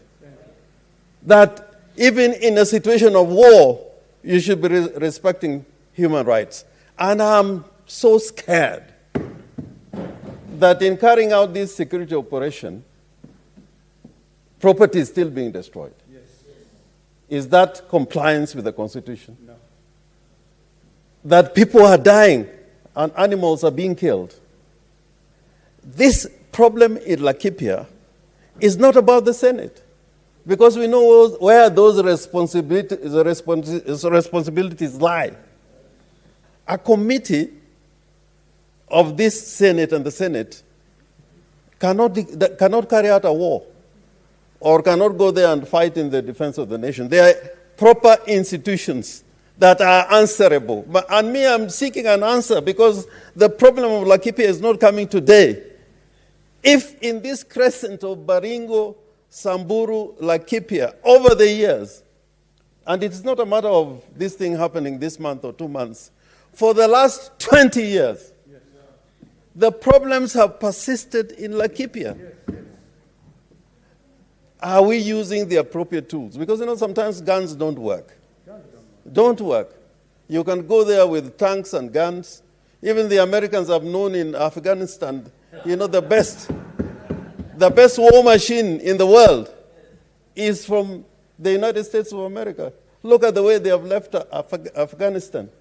So, I want to advise the government, really, that in carrying out the security operation in Laikipia, they must talk to the people in Laikipia and find out and make them players in trying to resolve that problem and resolve it for once and for all. Because if we cannot resolve an internal security situation, what about if you are under attack from our own neighbors? That within our own people, we cannot be able to control that process. So one of the things that we must look into is the government to be accountable. What's happening in Laikipia? They cannot, in fact, there's always a convenience, like they have said in Laikipia also, that it is politicians who are causing the problem in Laikipia. That is an excuse. It could be the administration. Why always politicians? And no single politician has been arrested and convicted of carrying out those kind of activities in Laikipia. And I know all the time we are always available for arrest. Yeah, when they want to arrest politicians, they're always arrested. Yeah. And in Laikipia, they've said many times, and even this time, they are saying it is the politicians. So it is not the politician. It is a real security situation. And there are models internationally, best practices, that when you have this kind of security situation, how to deal with it, what kind of instruments and tools to use. And therefore, I am hoping that the Senate we will now look at where the responsibilities lie. Because whatever is happening in Kenya today, my position is still that the government of the day must be accountable to the people. It must be accountable. Poor Outa, I mean, how would Outa resolve the problem in Laikipia? How would he? How would he? If the Senate cannot get the allowances together, how will it solve the problem in Laikipia? You're asking for the impossible. So it is the institutions in place that must be brought to book by the Senate. And by the way, there is never a war situation where elected leaders cannot go. In Iraq, in Afghanistan, we have seen legislators going. In the war front, and journalists going to the war front. Even here in Ethiopia, one of the senators, Senator Kunz, was sent by Biden to go and monitor the situation in Tigray. And here we are barring politicians. How can we ensure to the country that the security forces are being accountable to the people of Kenya if you are not allowed to go there? We can observe the protocols, as we always do. And I plead with this Senate, and I plead with Senator Cheriot. I think you are bringing valid points, but it may make us now forget. In fact, I think the person who was watching, somebody sent me a message here as you're speaking. It looks like now it is us. We are beginning to blame ourselves on a thing that does not belong here. It only belongs here on the basis that we should bring those people to account. Yes. And I'm hoping, Mr. Speaker, on this one, on the situation in Laikipia, don't back down. If these people are required here, let's make a position on this one. Full house. Yes. With all those ministers and the Inspector General to come here. And if they can't come, it'll mean we are prepared to draw conclusions. If we are not prepared to run this nation in accordance with the Constitution, and the Constitution says how it should be run, that these ministers are accountable to us, they can be summoned anytime. Yes. So any minister that does not want to come to the Senate is in violation of the Constitution of the Republic of Kenya. And they should not be telling people of Kenya how Kenya should be ruled. They should take lessons or be taken to these many places they go to. Yeah, I mean, some people are, when we see good things happening in other places, we send statements congratulating them. But we don't want to apply the same standards in this country. Lastly, Mr. Speaker, this country, we are now at a very critical stage. We are at a very critical stage. And I know politics is always very attractive. But if it does not have rules, even if you have a Messi in the team and you have 4 or 5 balls, Messi has not learned how to play a football match where you're using 5 or 6 balls. There must be only 1 ball. And in these 10 months, these 10 months, we can make a lot of things change, or we can destroy a lot of things. Yes. And if we are for destruction, woe unto us. And I'm asking those who are wielding executive power, this is the time to think and reflect.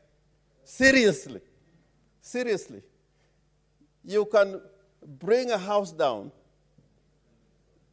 in 10 minutes, but building it will take 100 years. So let us listen to all of us. We are all Kenyans, and let's apply the rules of the game. Mr. Speaker, I plead with you that because of what Senator Lelego has brought before the House, that it should be dealt with urgently, and these ministers should come here earliest middle of next week, so that not only do we question them on the committee is going to bring its report so that we can deal with the same issues on debate after these ministers come here to tell us about what they are doing in Laikipia. And if need be, Mr. Speaker, you can think about another visit to Laikipia by not only the Security Committee, but whoever that the House thinks should be there so that, I remember one time when we went to Western Gishu, when we were sitting there, the people in Western Gishu were very happy that a full platoon of senators were there trying to deal with their problems. I think on the maize issue, it was not just the committee, it was many members who are ready and willing. And if you are ready and willing, all to go to Laikipia, so be it. Thank you, Mr. Speaker. There is Senator Mudhama Agnes.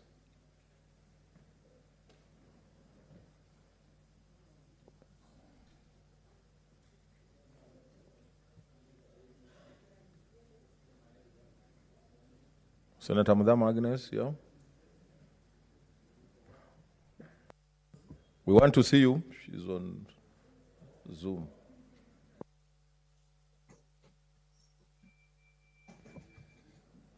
You want to see me?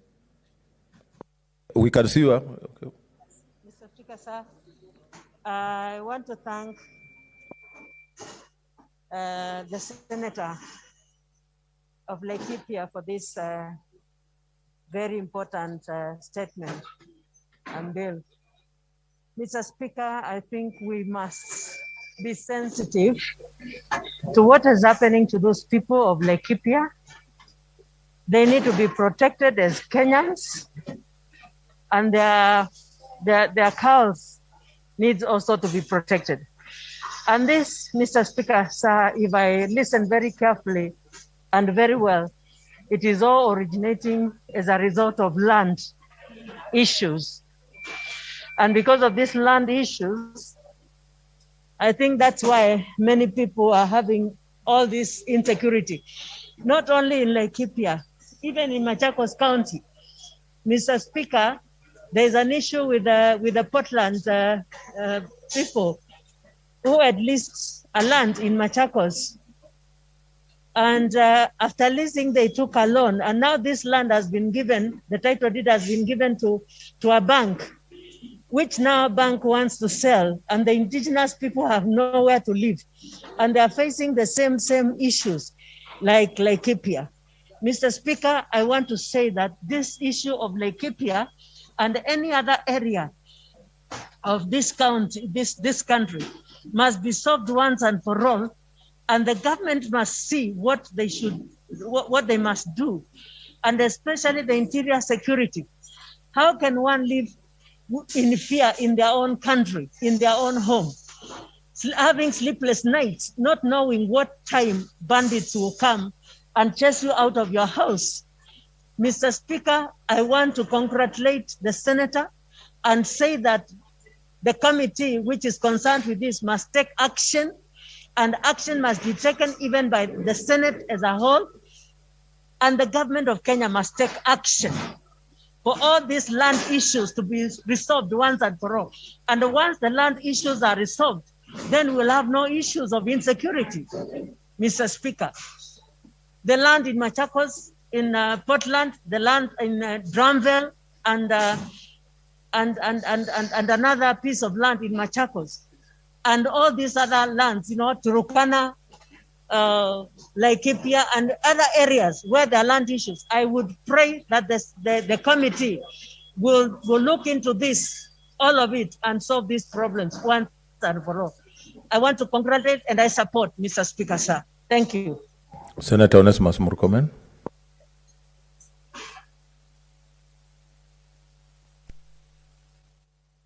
Senator, I'm following Senator Imana. He's Senator Imana, yeah. Malaki. Linturi, Senator Imana. Thank you, Mr. Speaker. Back to the issue in Laikipia. Let's leave the committee alone. The committee, they are doing their best. So back to the issue in Laikipia. Mr. Speaker, one, I want to explain the fact that a third of this country is being occupied by pastoralists. Pastoralists are people who do their farming by keeping livestock. That is their livelihood. So pastoralists have a lot of respect for the animals they have, and they are ready to defend those animals with their lives.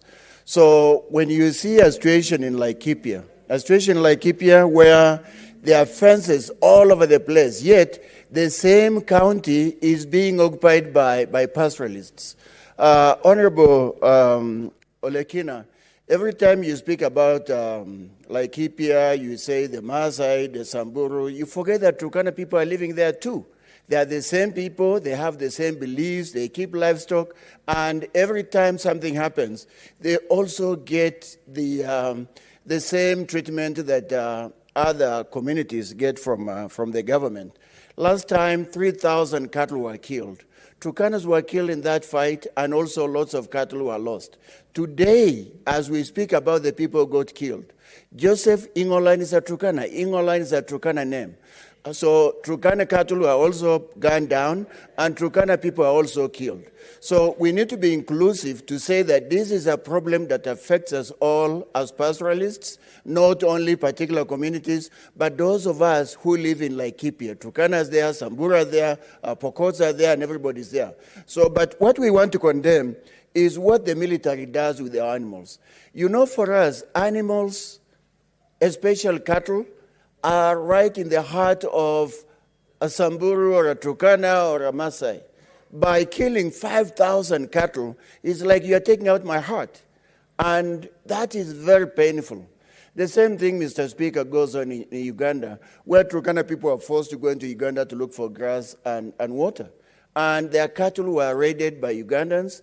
Of course, Turkana is built in them that they defend their cattle. So they followed and got their cattle back. And then the Ugandan army took those cows.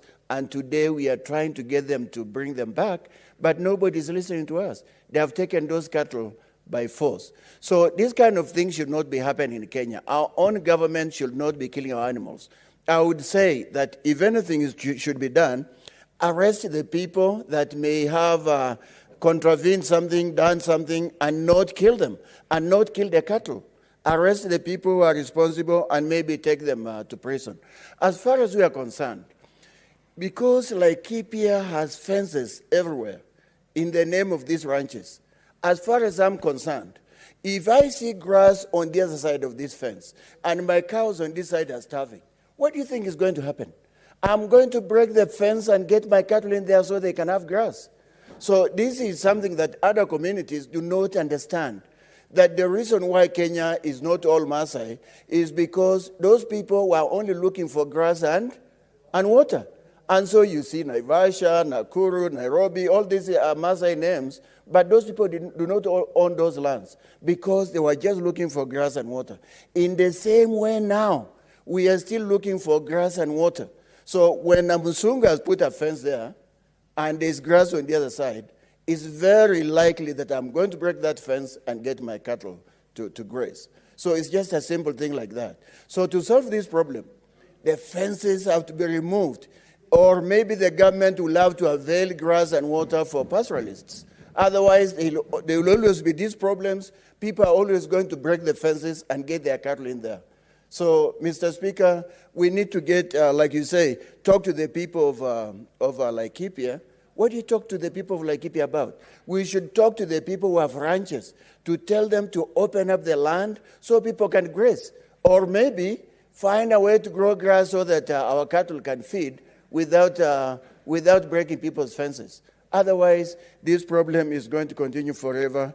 And, you know, Mr. Speaker, our own military killing our own people in their own country is just unbelievable. You know, in South Sudanese come into our country with big guns and so on, and our military is right there, and they're not doing anything. How is it you are killing innocent? They're killing innocent pastoralists in Laikipia.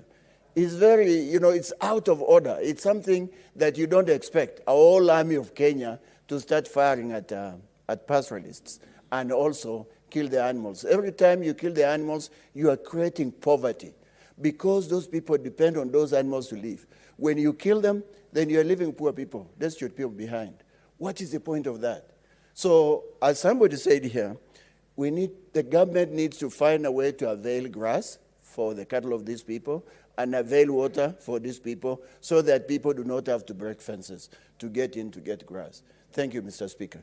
Senator Murkomen, I've given you.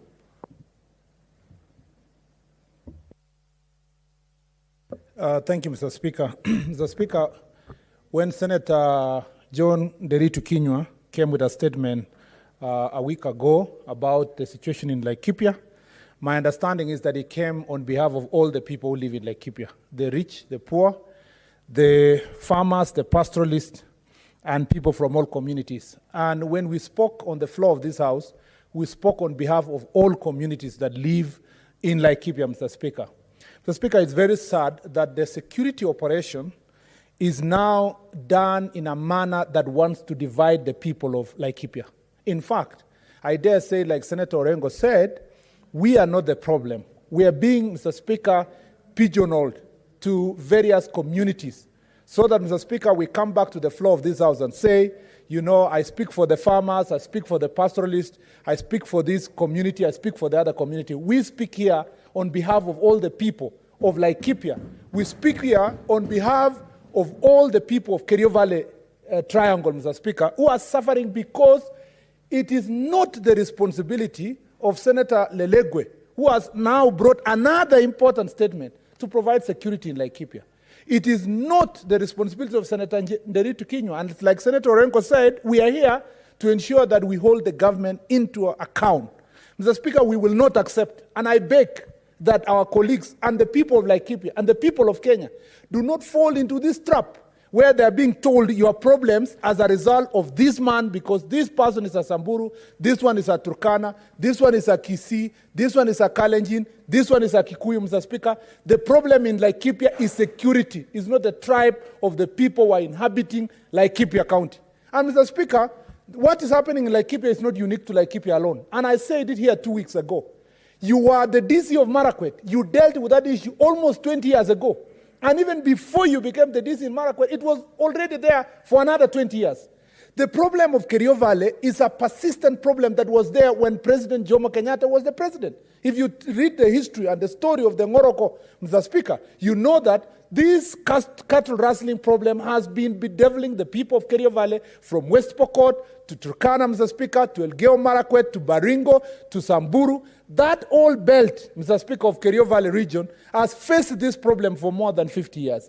The discussion we should be having here is about lasting solutions, Mr. Speaker. The discussion that should be happening in Laikipia, because I met another member of Parliament of National Assembly who, Mr. Speaker, was telling me, oh, you know, our community is being targeted. And I was asking him, your community is being targeted because you only heard about this problem today.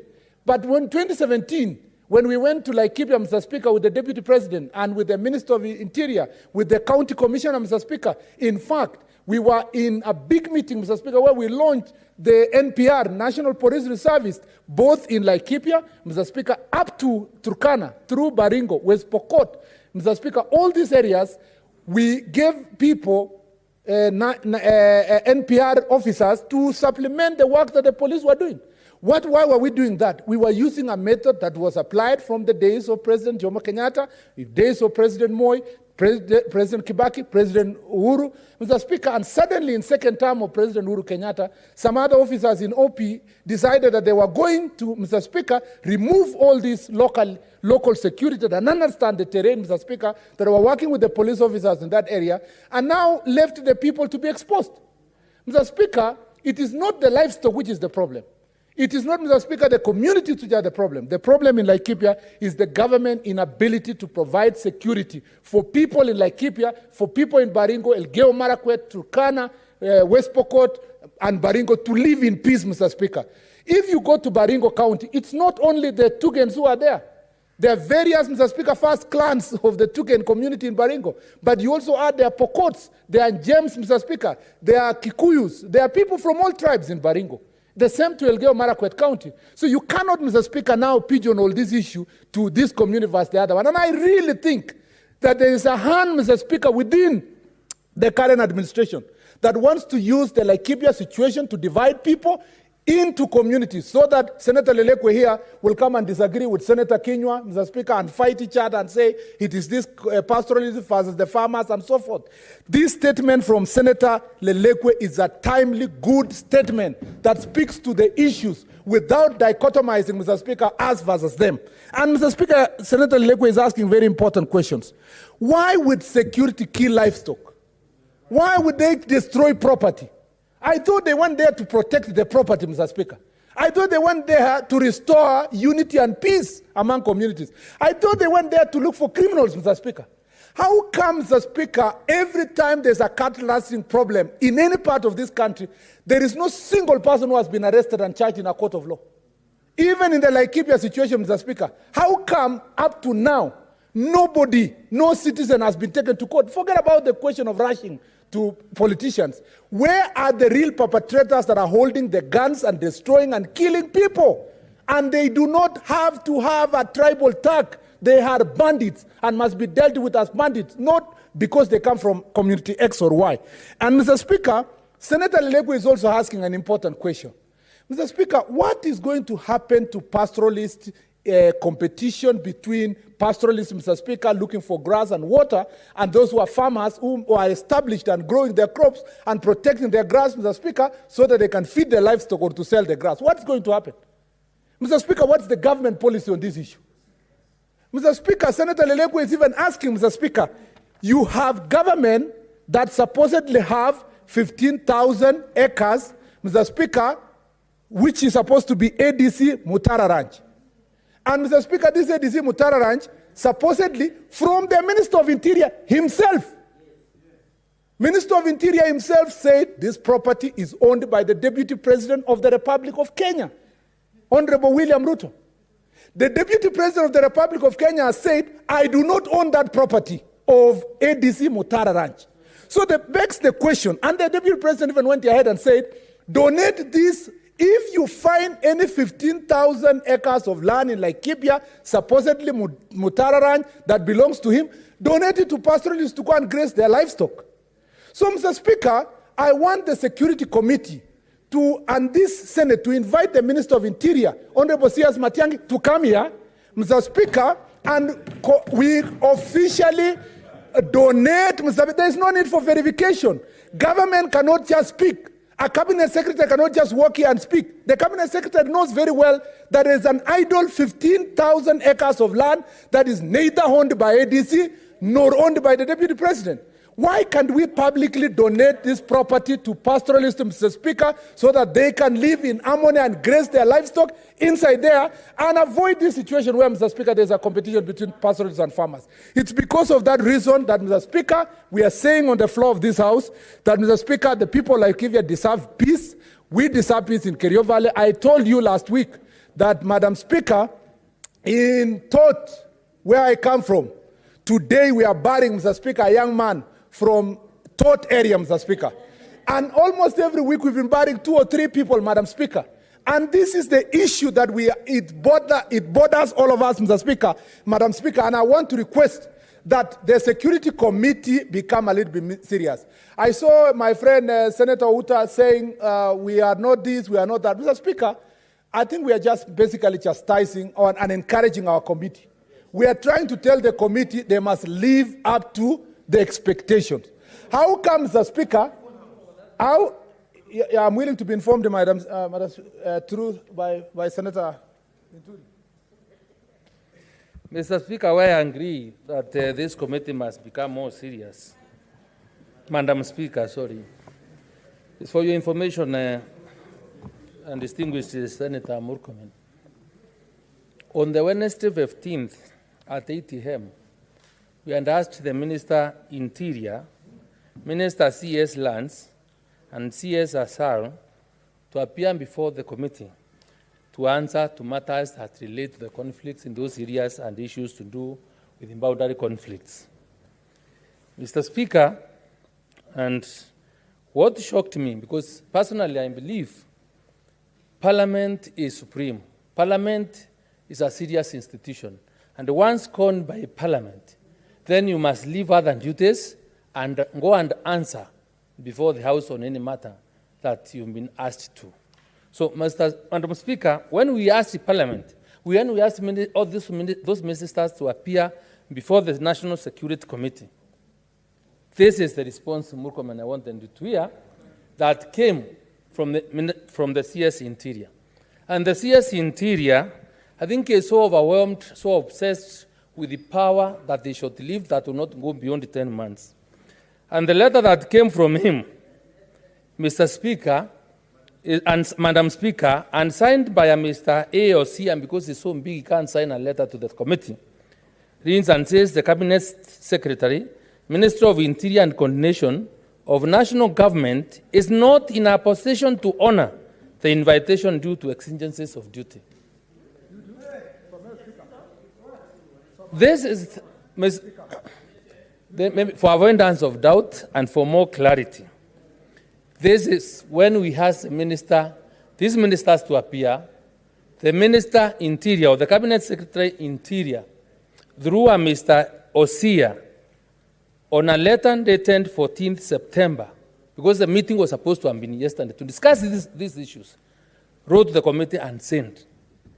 The Cabinet Secretary, Minister of Interior and Coordination of National Government is not in a position to honor the invitation due to exigencies of duty. You are therefore requested to postpone the meeting to a later date. This letter is not courteous. Madam Speaker, if anybody has any respect and without contempt of Parliament, would have tried to explain himself why he would not have been able to attend. He would even have further written and sent, I propose that I appear before the committee on this date. And the matters that we're asking him to appear to answer on are issues related to security, loss of lives, protection of property. So we need to be serious on these issues. I agree, even if this whole House was supposed to take this matter on itself, because I said again, and I'm not afraid of repeating myself, that committee has no capacity to deal with this matter, because even when this matter was adjourned or the acceptance or the changes of postponement was done, there was no consultation between the members of the committee, because some of us would have opposed, Mr. Speaker. Thank you. Okay, that was very long information. That was Madam Speaker, just to conclude, I think my take for the people of on this statement is that as a Senate and the committee and this House, we must be able to achieve two things, in my own opinion. Number one, restoration of peace in Laikipia, but in a manner that does not divide the Laikipia people between us versus them. Whether it's pastoralists, whether it's farmers, whether it is this community or the other. I know, and you know very well, Madam Speaker, that even people from your own community live in Laikipia. And Laikipia is a cosmopolitan area, just like many parts of Rift Valley. We must achieve unity of purpose in Laikipia without dichotomizing the fight as us versus them. Number two, we must achieve justice. Madam Speaker, the criminals must be arrested. Government cannot, Madam Speaker, legitimize extrajudicial killing. And like Senator Orengo said, we cannot fight a good war by violating Chapter 4 of the Constitution, the Bill of Rights. We must do it in a manner that is in accordance with the Constitution. And therefore, extrajudicial killing where people are being killed on sight, Madam Speaker, where they should have been arrested. Of course, some of them are armed and dangerous, so you can understand if equal force is applied, and Mr. Speaker, they die. But the effort must be to bring them to justice. Number two is that livestock are not criminals. So killing livestock, Madam Speaker, is actually establishing a very terrible order in our country where, you are actually, this is a shortcut where the security people are saying, let's kill all the livestock, therefore there will be no competition for livestock and for pasture and water. This is a shortcut for security. We must, Madam Speaker, protect also property of those who live in Laikipia, unlike this indiscriminate destruction of property. And I hope if we achieve this as a Senate, we'll be able to go far. And I have said and insisted, as a person who, since 2013, was elected, has gone for meetings of security on cattle rustling almost 3 times every year, and sometimes continuously for about 3 to 4 months. I do not believe that this thing has us versus them. I don't think there is ODM or Jubilee or UDA or any other political party or majority or minority side. This is an issue that should unite this House and unite this country to find a lasting solution. Thank you, Madam Speaker. Thank you, Senator. The next senator is Senator Cherargei, but I thought I watched Cherargei speak. No, not on this. Okay. So, Senator Cherargei, Samson Kiprotich.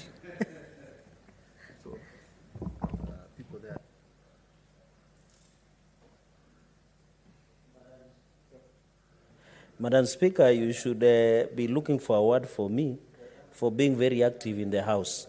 Thank you, Madam Speaker. Just a few comments, because I don't want to speak a lot. I agree largely with what my colleagues have said. Majority Leader, Senator Murkomen, People's Majority Leader, the future Governor of Siaya, well spoken, I agree. Mutatis Mutandis, Senator Orengo. Mr. Speaker, two things. I agree this is very unfortunate that we are discussing this. I remember last week, the House spoke itself, they pronounced themselves, but I want to thank Senator Lilengwe for bringing to the attention this issue. We had one perspective last week, but now we have a second perspective, Madam Speaker. It is unfortunate that the security apparatus in this country are confusing criminal elements for killing cows or livestock. Killing more than 5,000 cattle is unfortunate, Madam Speaker. And also even these things have been reported with the police, Madam Speaker.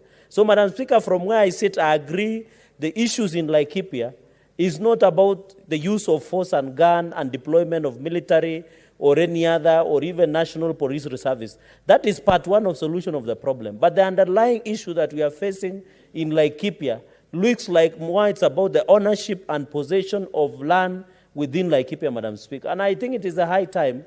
And I know maybe government wants to play soft diplomacy against the people who own land, especially big ranches, the foreigners. It is good to have foreigners in our country invest because they give us revenue. But it should not be done at the expense of the people who are living in Laikipia. The people living in Laikipia, Madam Speaker, have an opportunity to ensuring, Madam Speaker, that they get where they can take for pastures, Madam Speaker. They can ensure they get a good place for their people, Madam Speaker, and land and place to live, Madam Speaker. But I think as a Senate, Madam Speaker, in conclusion, is I want to appeal that let us push for restoration of peace. Then secondly, understand the underlying issues that, like Senator Ledama has taken us to a very expansive issues that really affect the people of Laikipia, Madam Speaker.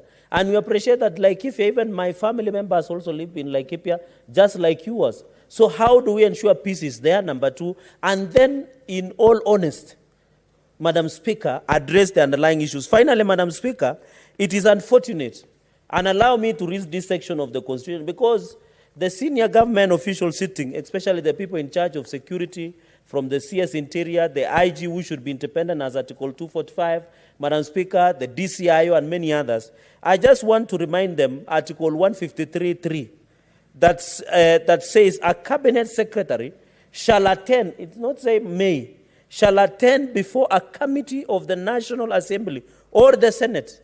It does not say the National Assembly, it also says or the Senate when required by the committee and answer any question concerning a matter for which the cabinet secretary is responsible. The violation of this, and in the upshot of this, Madam Speaker, is a contempt towards this House. Any cabinet minister, it says, shall appear. And yesterday, Madam Speaker, you pronounced that the CS in charge of energy and petroleum to appear next week on Tuesday. Why is it hard for the CS of Interior to come and brief the nation? And you remember, Madam Speaker, in conclusion, I was collecting signatures to have a special sitting on a matter that was of national importance. The CS of Interior decided to invite himself and do a lifestyle audit in some of the senior leaders in this republic. You have heard even the ADC Mutara that is being mentioned.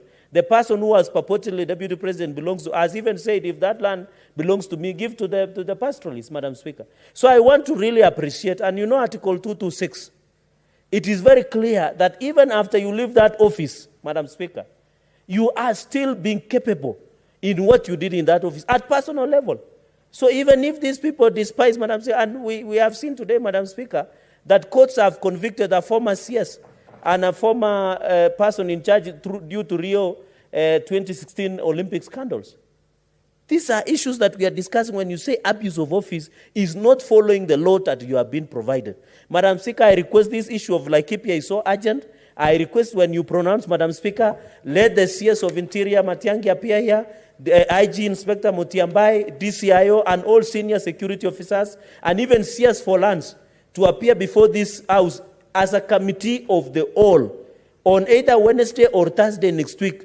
And all senators, we can come and critique and analyze. And I can assure Kenyans who are seeing us, Madam Speaker, that they will not be disappointed if the Senate of the all will hold this committee.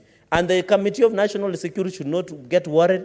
They know they have a lot of heavy schedule, but we are trying to lighten their burden. I thank you, Madam Speaker, for this opportunity. Thank you. I'll give Mohammed Malim. Thereafter, Senator Agnes Kabindu online. Thank you. She already spoke. Oh, thank you. Thank you, Madam Speaker. First of all, let me say this statement request by Senator Lengo is a very serious matter. Madam Speaker, the question raised by the Senator is actually pointing to a fact that animals are being, in fact, all the issues which are mentioned here are supposed to have been committed by police, security forces, people who are supposed to actually deal with provide security to the people of Kenya.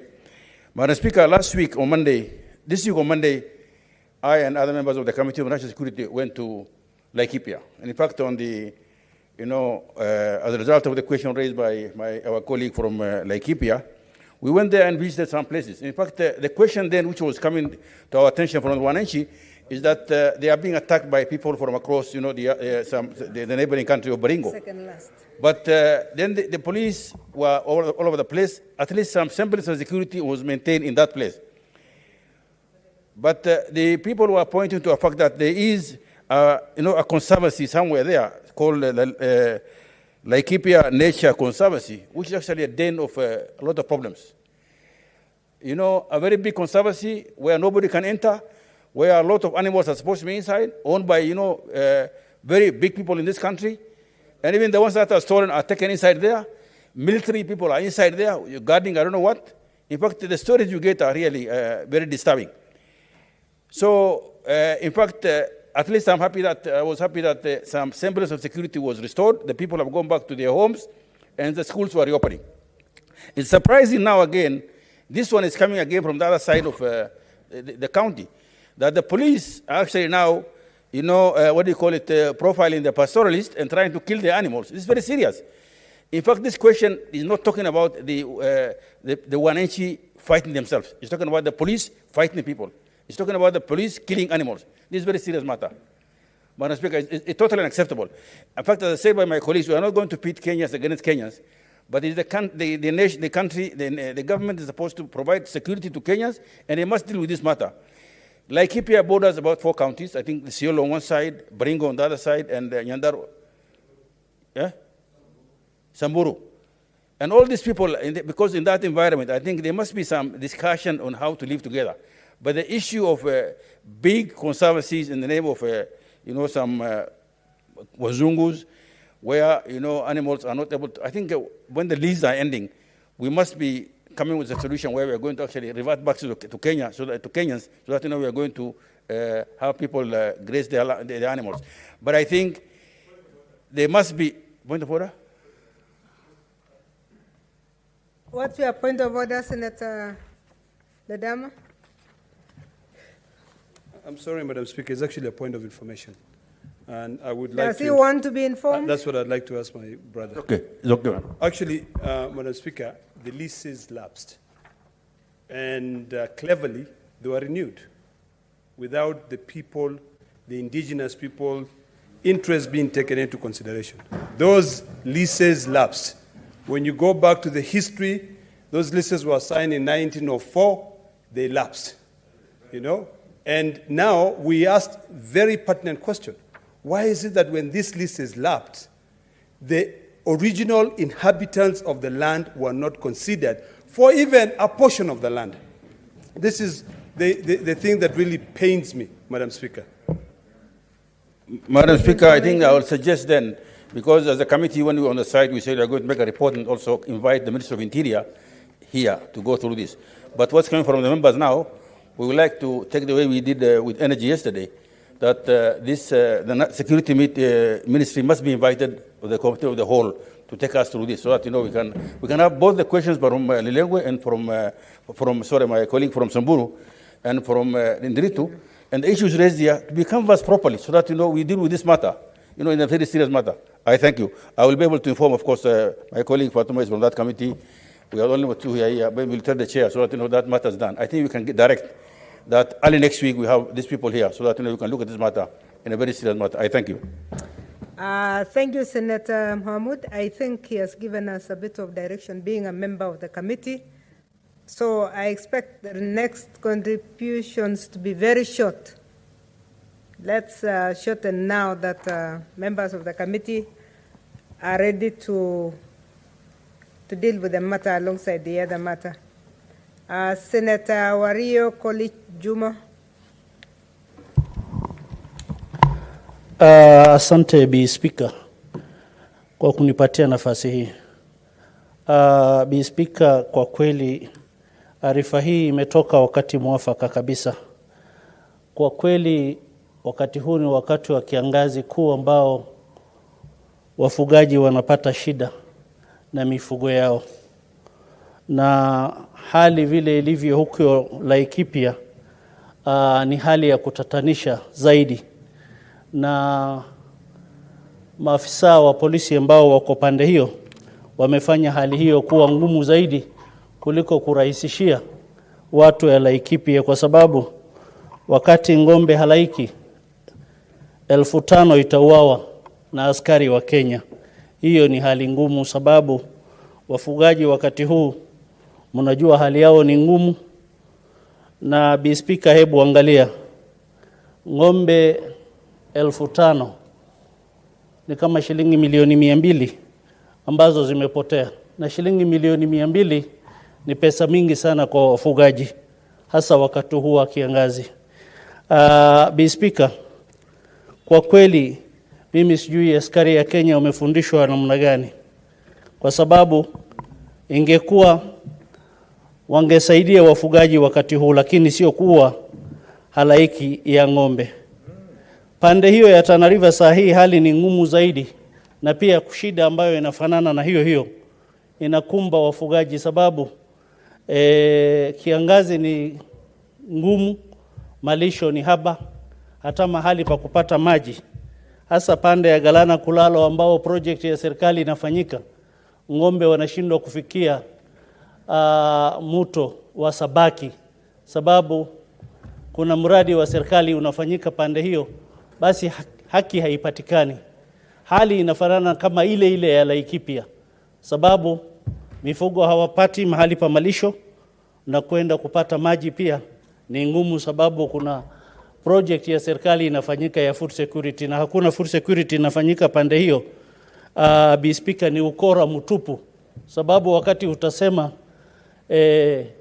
ni food security na hakuna kitu inafanyika, na watu hawawezi kufikia mto kupeleka ngombe yao maji, basi hiyo itakuwa unamaliza watu na hali hiyo kuitatanisha zaidi. Bi Speaker, sisi wakati huu tunataka waziri hasa afike hapa kwa Seneti. Ninaunga mkono wenzangu senators waliotangulia, aje atueleze hasa ni nini inafanyika huko Laikipia, na pia katika arifa hiyo ongeze vile watu wa Tana River wanaweza fikia mto Sabaki waweze kupata maji ya ngombe yao, na wao waweze kupata maji, sababu hatuwezi peleka project ya serikali mahali ili watu ambao wanalisha pande hiyo wawe wanapata shida kupitia hivyo.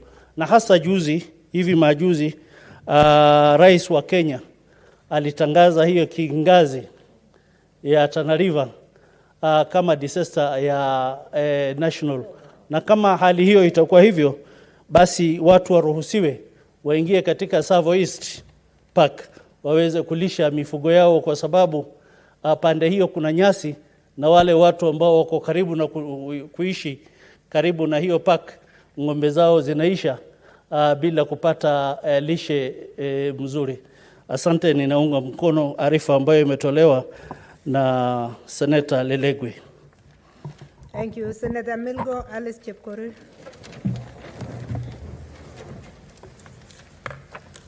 Thank you, Madam Speaker, for giving me this chance to support this statement from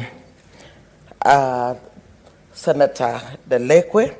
And I want to say, actually, this is a very serious matter which should be addressed as a matter of urgency. Madam Speaker, recently the President of the Republic of Kenya declared drought as a national disaster, and our worry was in the pastoral areas, shortage of grass and water is going to kill cows.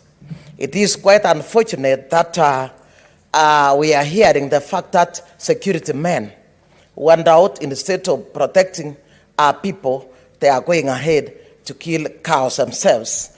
And in this case, this is actually destroying the livelihoods of these pastoralist people. Madam Speaker, the issues of this pastoralist region, the issues in the North Rift, I think Kerio Farley, we have had Parinko, we've had Laikipia, and various areas suffering from this conflict, Madam Speaker. And this has gone on year in, year end. We are speaking to it today, and if no serious stand or strategy is undertaken, we shall be speaking about this, it is put to rest. For the last several years, we've been hearing about these conflicts taking place, and nobody ever solves it. It actually escalates when it is nearing electioneering period. We do not know whether people are using this to settle scores with their opponents, or they are just by sheer chance. But what it is that I think the Land Commission is also to blame, because when we have chunks and chunks of land, I think I heard the senator of Turkana saying, normally the pastoralists find that there are people who have fenced up large chunks of land, there is a lot of grass, and in this and for that matter, cows cannot be allowed to just die when somebody is living idle land and there is grass. Madam Speaker, I heard about the 15,000 acres being spoken to as being ADC farm. I think instead of wasting a lot of money in Kulalo irrigation scheme, which has since its inception, it has never produced any food, I think those particular areas should be used to grow grass for this particular pastoralist, so that right now we could, in this case, be distributing the grass. In addition to that, we should have the National Drought Management Authority to go out and drill water for this particular pastoralist, so that we do not have that conflict, because conflict comes as a result of looking for pasture as well as looking for water. As Madam Speaker, I think the Interior Ministry should come out clean and explain to this House why the security men, instead of going to protect property and the people, went ahead to actually destroy property, went ahead to cause more conflict, and I think by so doing, that conflict is not going to end in the near future, Madam Speaker. This is a challenge. I think yesterday we were talking about petroleum, which was so much of a challenge, which is affecting the livelihoods of our people, and this is another matter that should be brought to the House of the Whole, so that we can speak to these matters once and for all. And I think we should have the Land Ministry also speaking to this, to tell us what is happening to chunks and chunks of land that are actually kept in that particular area, while pastoralists have been pushed and pushed until eventually they have got nowhere to keep their hearts. Madam Speaker, I support this statement, and I hope a solution will be found. That is, a lasting solution will be found once and for all. Thank you, and I thank the Senator for bringing this statement. Thank you very much. Bomet and Bomet, why don't we have Senator Sakaja in between the two Bomets?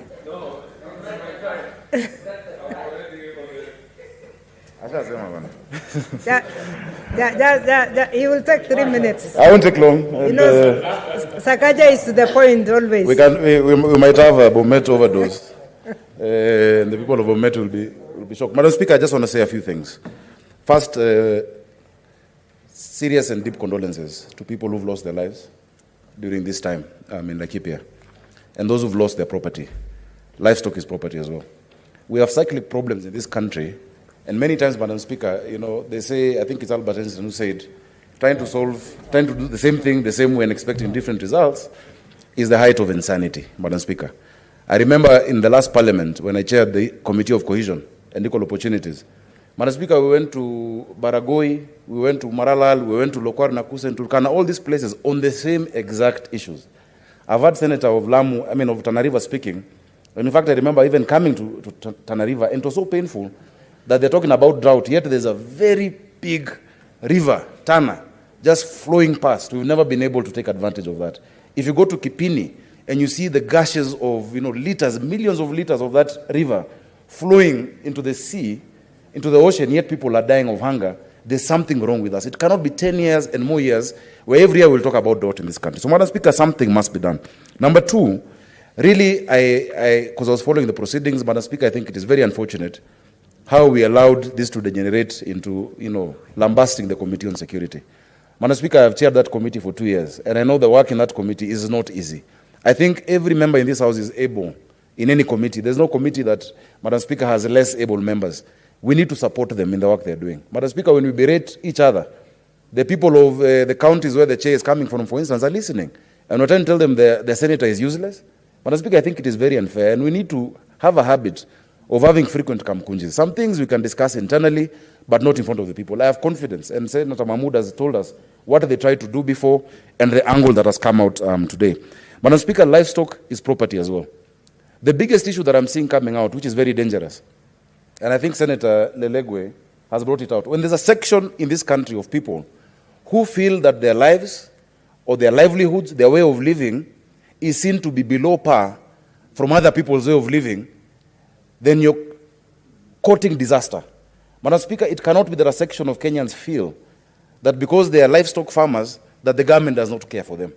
In the same way we've seen coffee farmers, maize farmers being given subsidies, being given seeds, being given fertilizer, livestock farmers must also, Madam Speaker, be given water, be given grass during the time that they're going through. They are also as Kenyan as everybody else. A first-class country can never have a second-class citizen, Madam Speaker. And I think that is an angle we need to look at very seriously. Madam Speaker, finally, I just want to say that nothing in this House is done in vain. Madam Speaker, we must have confidence in the actions of our committees and the actions of this House. It cannot be, and I'm glad that we've said, and it has been said in a very resolute manner, that the CS must come, that this House just talks about issues and then it is swept under the carpet.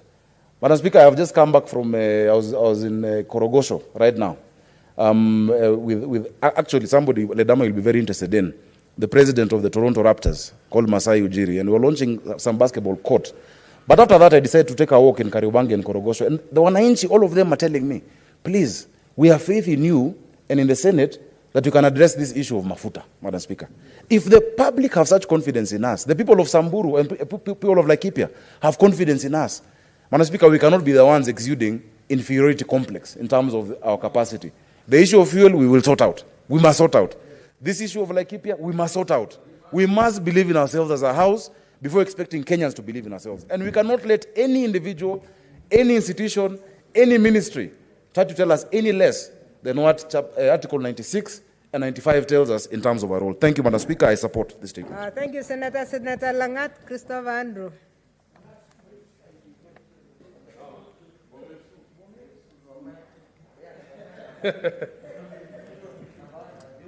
I say, thank you, Madam Speaker, for also giving me this opportunity to make my contribution on this very important statement from the senator from Laikipia.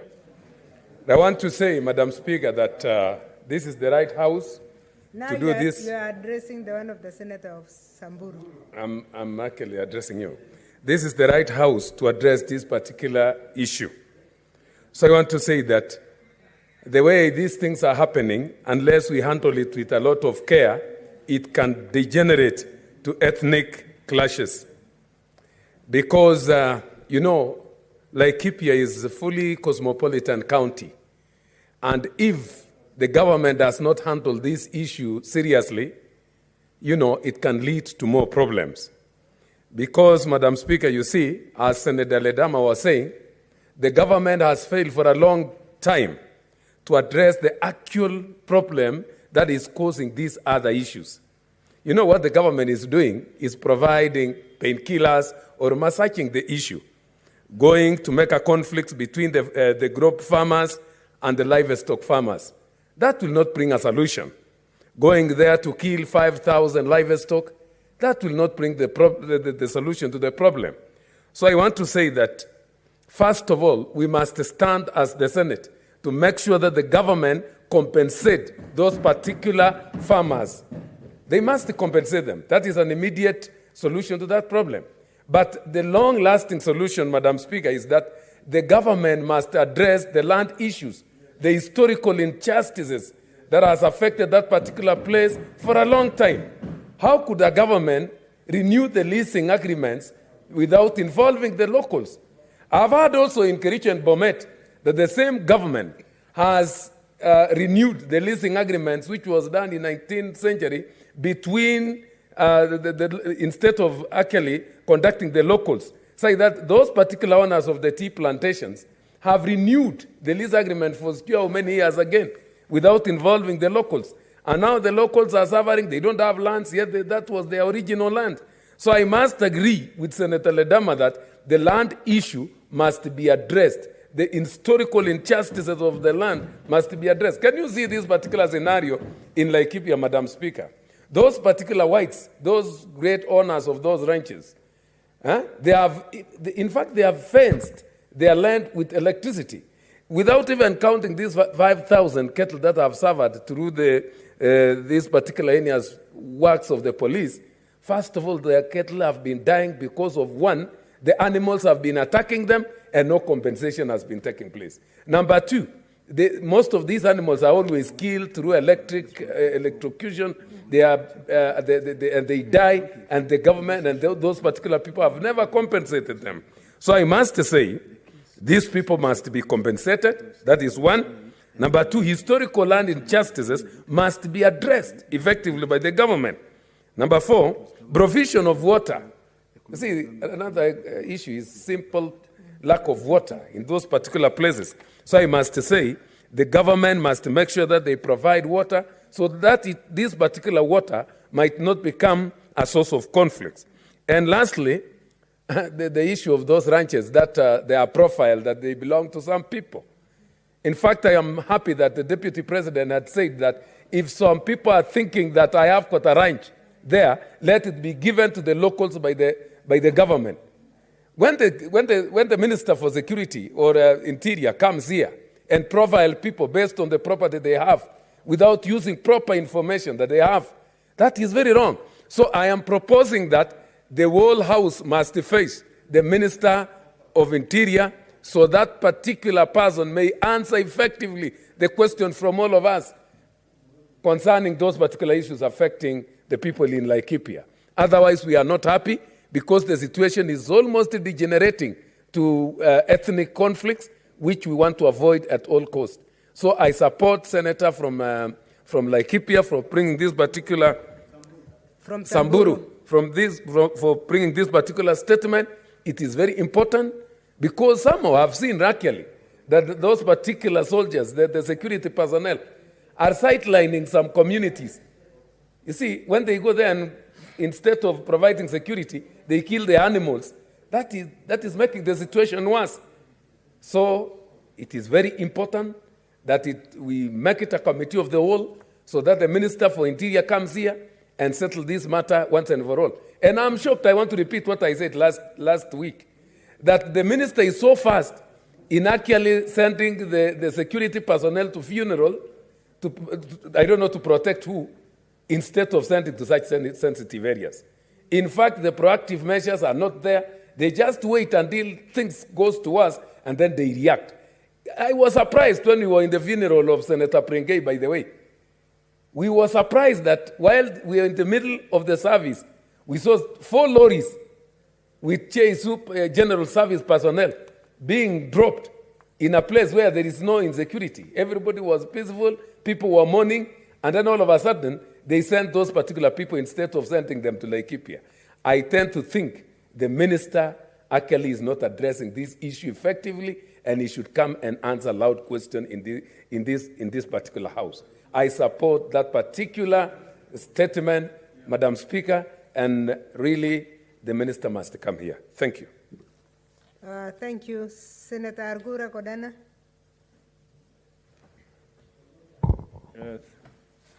Thank you, Madam Speaker, for giving me this opportunity to support this statement by Senator Dr. Elegwe on the unfair treatment of members of Samburu community living in Laikipia and their malicious killing of their livestock.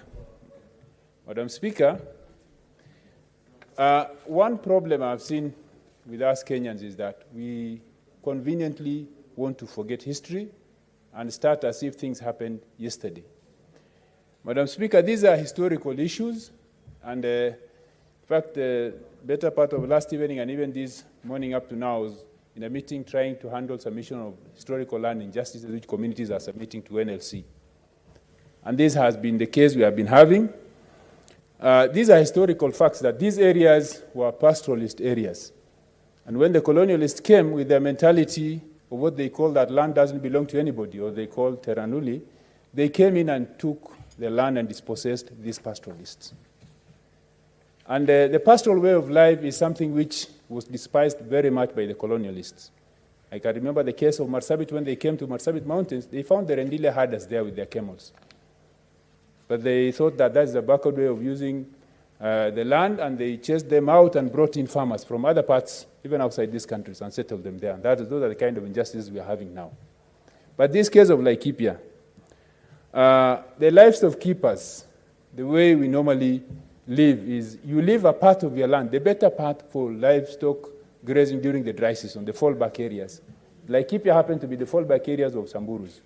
But you see, you don't occupy your land always.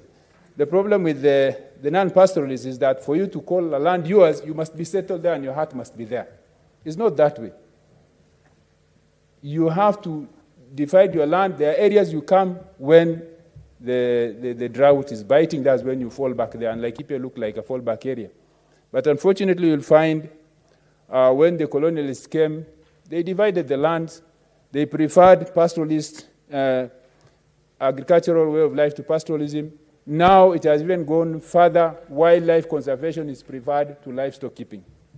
Because you'll find if you overfly that area, large tracts of land are just fenced. The only thing you just see is the fence, and there's nothing with a few wildlife roaming the area.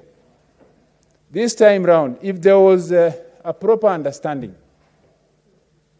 there should have been a way of allowing the pastoralists to graze in these conservancies during the dry season, because it doesn't occur always. It's only during the dry season. If there's a mechanism that recognizes that these people were here before, even if you have grabbed their lands, you should at least assist them during the dry season, not fencing off your land, putting electric fence, then you keep some few elephants inside there for the tourists to come and see, while the owners of those land are dying next to it with the animals. And that's what is happening now. Now it has reached a point where it's now Kenyans who are being forced against each other. It's the pastoralists coming, and the only land they are finding is the land where the other Kenyans are farming. That's where the conflict is coming from. These pastoralists were deflected from their lands through large tracts of land being grabbed by colonialists, leases extended, and then you say that is private land. I mean, you have to start from somewhere. Where was that land before it became private? It belonged to a community, and that community is still alive and is still practicing pastoralism. That is why always during the dry season you'll find those pastoralists there, because a pastoralist cannot watch his animal die when there's grass across the fence.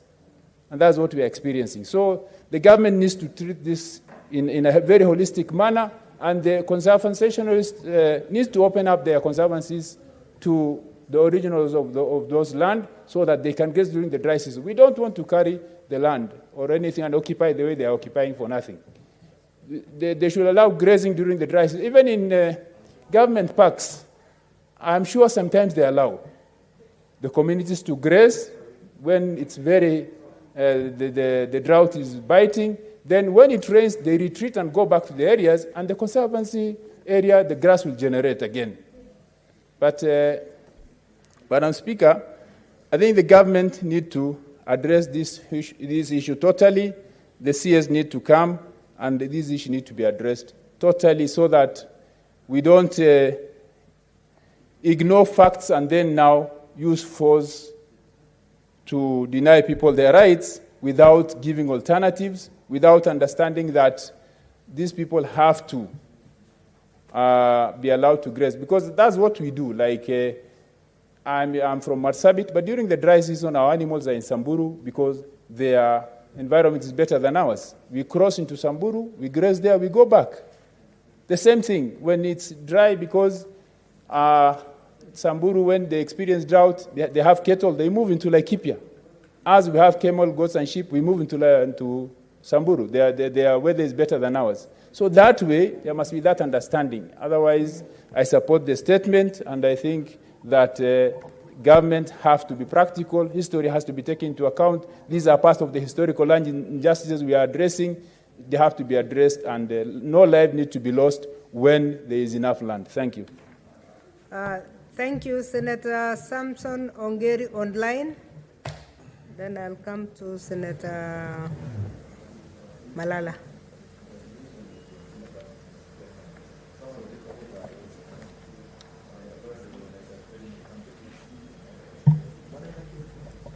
Senator Ongeri.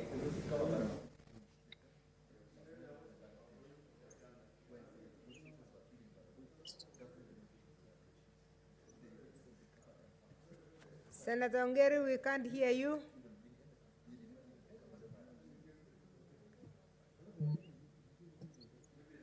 Senator Malala, can you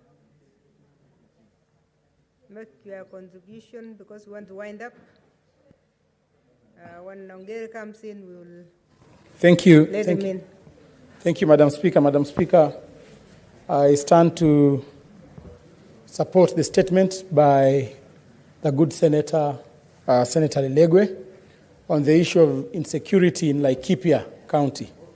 Madam Speaker, these are of national importance, and therefore we must take keen interest in these matters as a Senate, and as a people's representative, we must make sure that we handle this matter to a logical conclusion, Madam Speaker. Madam Speaker, as we speak right now, there are several families which have been displaced. There are several families which have lost their loved ones. There are several farmers and pastoralists who have lost their animals and livestock, Madam Speaker, and therefore it is important for us, Madam Speaker, when we deal with this matter, we deal with this matter with the seriousness it deserves. I want to join my colleagues in saying that we need to call the relevant officers who are handling this matter. The CS Interior must appear before this House, Madam Speaker, and not just before a security committee. No, this matter is a matter of national importance, and I would suggest that this matter be handled in a committee of the whole House, Madam Speaker.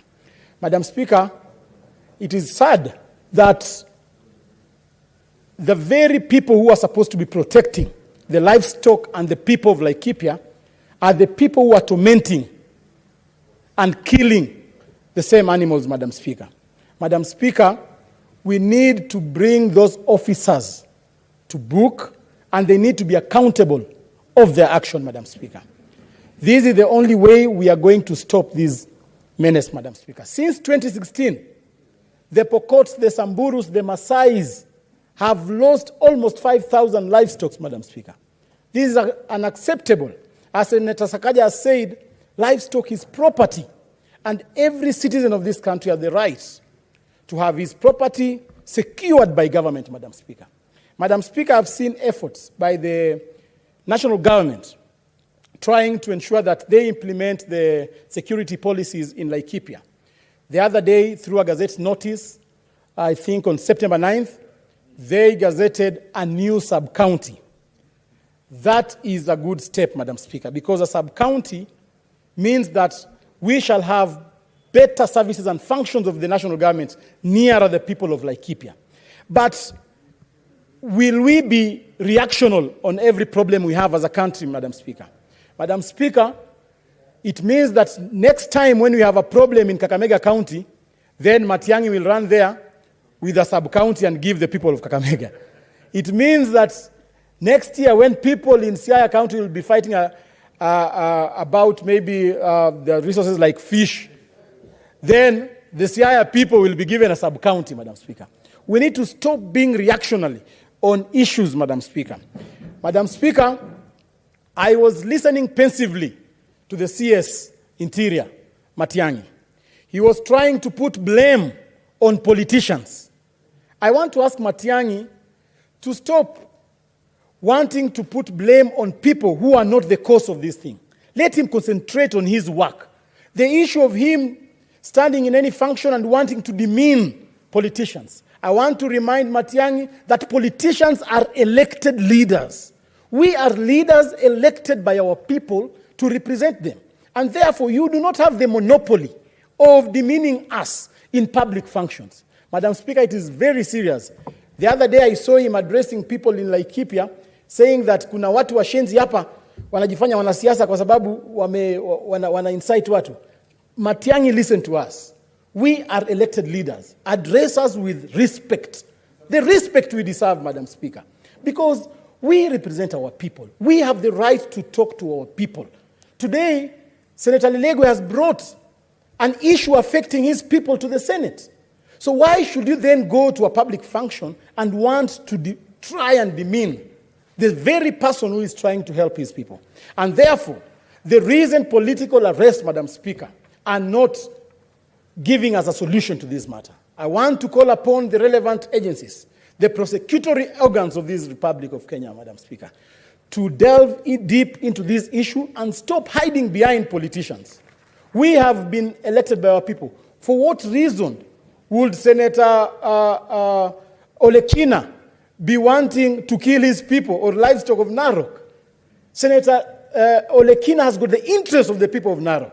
To what interest would Senator Orengo be having to disadvantage the people of Siaya? To what interest would Senator Malala be having to kill and torment his people, Madam Speaker? And therefore, it is important for government to know that when you are doing a political arrests, you are not sorting out the problem and you are not uprooting the very, very cause of this reason. And therefore, it is important, and I still insist, Madam Speaker, the national intelligence has failed us.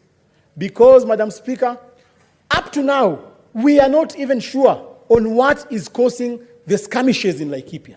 We don't know if it's the 2022 elections.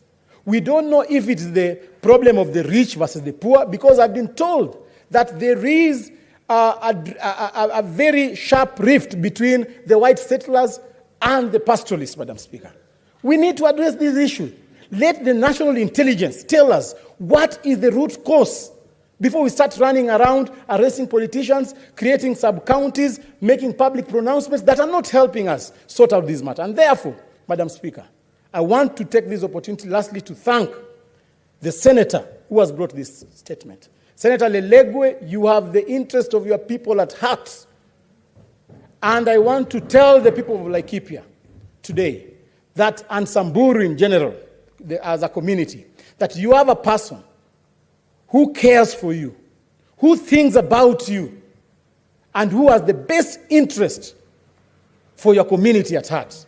And therefore, Senator Lilegwe, you have shown us the way. We shall also stand behind you and insist that this matter must be sorted out once and for all. Thank you, Madam Speaker. Thank you, Senator. Finally, Senator John Kinyua online. Madam Speaker, yes. Madam Speaker, I want to add my voice on that statement. Madam Speaker, my network is bad. If I put on the video, I lose it. Madam Speaker, if you allow me to continue. Do the video, we see your face, and then you can switch. Madam Speaker, I am in Buruti where that issue happened. First, I want to thank the Security Committee because they visited Laikipia and they went to Ormoran. They went to a place called Wangwashi. Senator Kinyua, members want to see your face. Just put on the camera. Even Madam if- Speaker, my camera is on. Madam Speaker, How come we're not seeing you? I don't know what's wrong with it because, Madam Speaker, my camera is on. I put it on. You know, our rules are that we must see you so we know where you are. I'm saying I'm in Rumuruti, Madam Speaker. There are so And many my camera is places on. in Rumuruti. We want to know exactly where you are, whether you are seated or you are on a camelback or something. No, I'm not on a Camelback, Madam Speaker. I'm in a place called Marura, where this thing happened, Madam Speaker. And my camera is on. We cannot see you, and they cannot pick your camera. And I'm seeing. I don't know why, Madam Speaker. And I'm already seeing points of order on how you are communicating to us. So we will leave it. You wait for. Yeah, wait. You wait for what we are about to decide. Then you can be able to come and contribute. But Madam Speaker, I just wanted to say that the Committee of Security came to Laikipia. No, Senator Kinyua, we can. Honorable members, we have listened to a good number of members because this was a very, very important statement. And the statement stands committed to the committee, the Standing Committee on National Security, Defense, and Foreign Relations. We are also aware that the same committee has been to the same area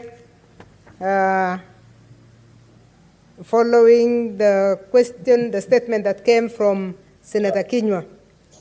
I would like, therefore, to rule as follows, that the committee takes this new statement and adds to the previous statement so that we are able to get something more comprehensive.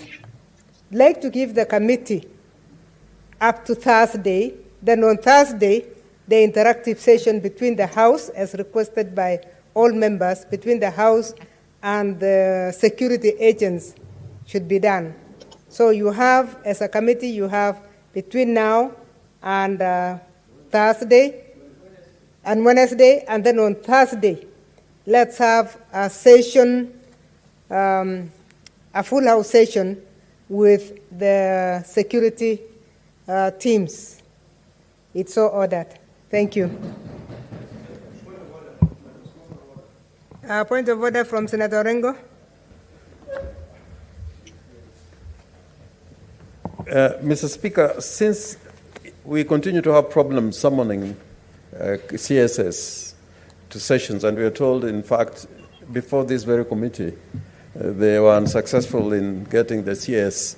For purposes of this matter, can a summon be sent to the CS instead of an invitation? Yes. Yeah, so that we don't just propose a meeting for Thursday, and we are not sure that they will come.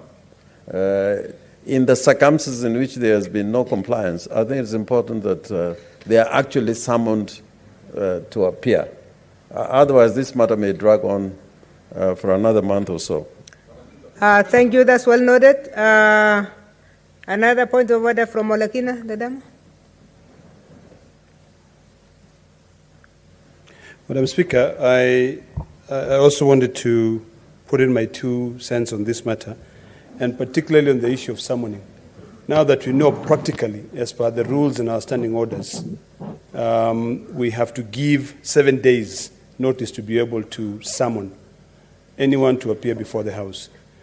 Would I suggest that you give directions and summons be sent for the Cabinet Secretary in charge of Interior and all the other security operators and the others who are requested by this House to appear before this House on a full House committee on Friday, because by then would have been able to comply with the law.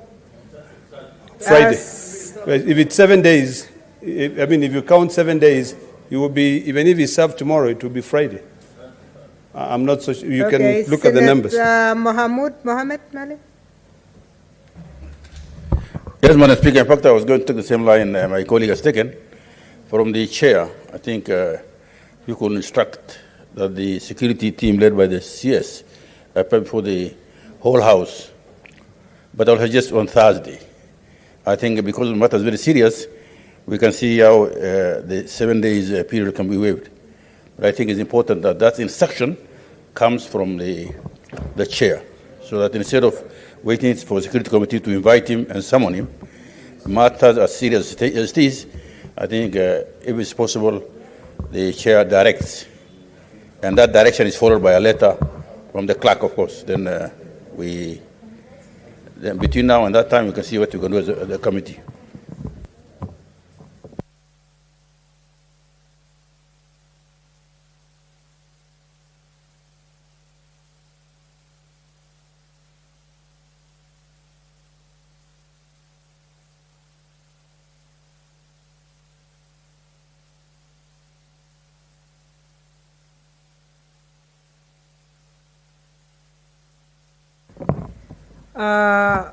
Honorable Senators, summons in our standing orders are very clear. And we know how emotive this discussion was.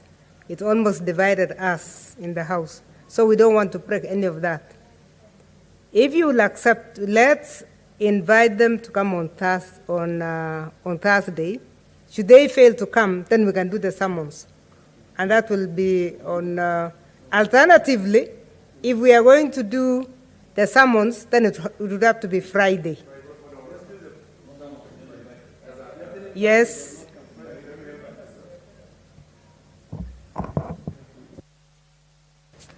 Madam Speaker, indeed what you're saying is true. Summonses normally, according to our standing orders, are issued when the ministers fail to appear on a certain matter more than twice.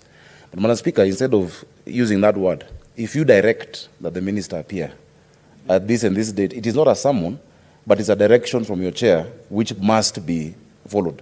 But the issue of summonses, in fact, I know many are really hesitant for that to be on their record, that they have been issued with summonses, yet if they have been appearing before the committee. If you just give direction, Madam Speaker, that on this date, the Cabinet Secretary must appear and the IG before this committee on this matter, it will serve the same purpose. I think, yeah. Yes, Senator Olekina. Madam Speaker, we were earlier informed by a member of the Security Committee, Senator Linturi, that the CS has refused to appear before their committee. In fact, on other matter, he read clearly a letter which was written by a staffer in the office that the CS was busy with other matters. So this issue is very clear, Madam Speaker. You know, as per the Constitution, we have been referred back to the Constitution, I think it was Article 153, that even if there are rules, you know, let's issue these summons, let them appear here. Because once they appear here, we can be able to deal with that matter. The only time they will appear here is when Kenyans are going to see that we're dealing with this matter seriously. And we get it from your seat, Madam Speaker. You're very powerful. So direct, or we issue those summons, and we make sure that we can resolve these problems affecting Kenyans. Senator Dandulo, then I'll come to Rengo. Senator Dandulo. Madam Speaker, in as much as this matter is very sensitive, of course the issues of summon is very clear in standing orders. I would support the position given by Senator Sakaja to give directive to the minister to appear before the committee. I thank you. Yes, Senator Rengo. Madam Speaker, a directive of Speaker is not a constitutional instrument. It's just you speaking from the chair. It can apply to members. But out there is either invitation or a summons. And the reason why I'm saying summons, there's been an invitation already which has not been complied with on the same issue. It is not on another issue, it's on the same issue. And they have said, because of exigencies of duty, you know, Senator Linturi, Linturi was here. Yeah, and is a member of the committee. No, Senator, let's get information from... But, Madam Speaker, the other thing which is very important. Yeah. Suppose you were in war. What would you do? I mean, by the time you invite him twice for him to refuse, then you summon, the matter would already have elapsed, life would have moved on. We must create circumstances where the Senate can intervene at the right time. And I can assure you that this matter, if you don't deal with it within the next 7 days, then let's just deal with it as an ordinary business without expressing any kind of urgency. I'm beginning to feel, Madam Speaker, that we're becoming more and more toothless. Yes. These parliaments are becoming totally toothless. Yes. And even summoning a minister, it looks such a difficult thing to do. What I'm beginning to feel. I have never seen a situation where we have had a whole debate how helpless members themselves were saying we are useless. I feel that Parliament must have full authority on this matter. And Senator Lelegwe, the statement could not wait for another week. It had to come now. Yes. So I plead with you, unless we want Parliament just be a talking shop, that this matter is so serious, and already the committee has been there, the minister has been invited, he says exigencies of duty, he will come on another day, unspecified day.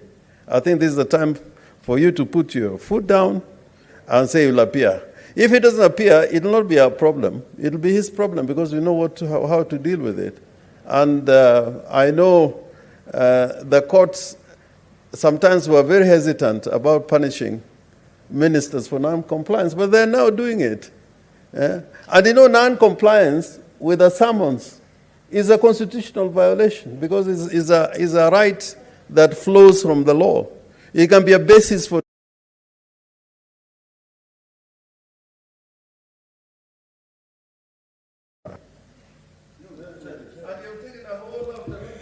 I think, Madam Speaker.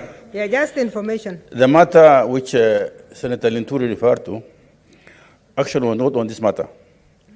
The minister was invited for a meeting of joint sitting of the National Security Committee and JLAC to discuss matters of boundaries.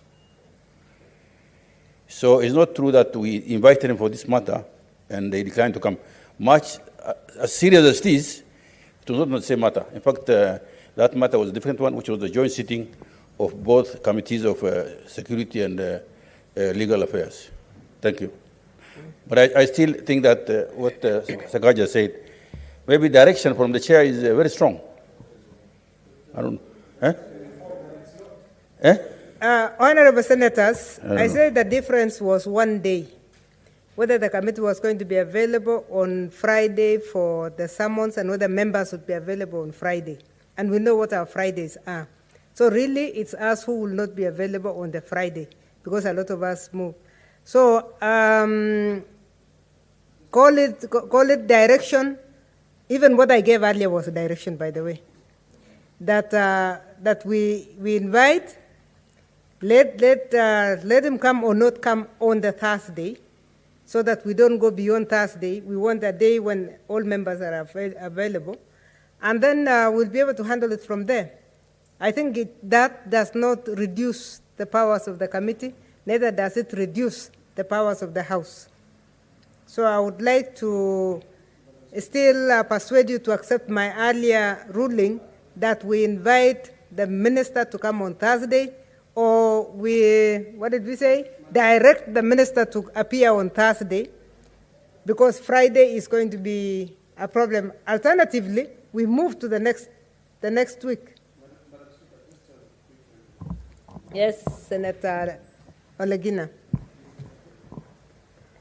Madam Speaker, my only challenge with the direction is that if we invite the Cabinet Secretary and he failed to appear with the security operators and they failed to appear on Thursday, it means that for us to summon and to compel his appearance, we have to give him 7-day notice.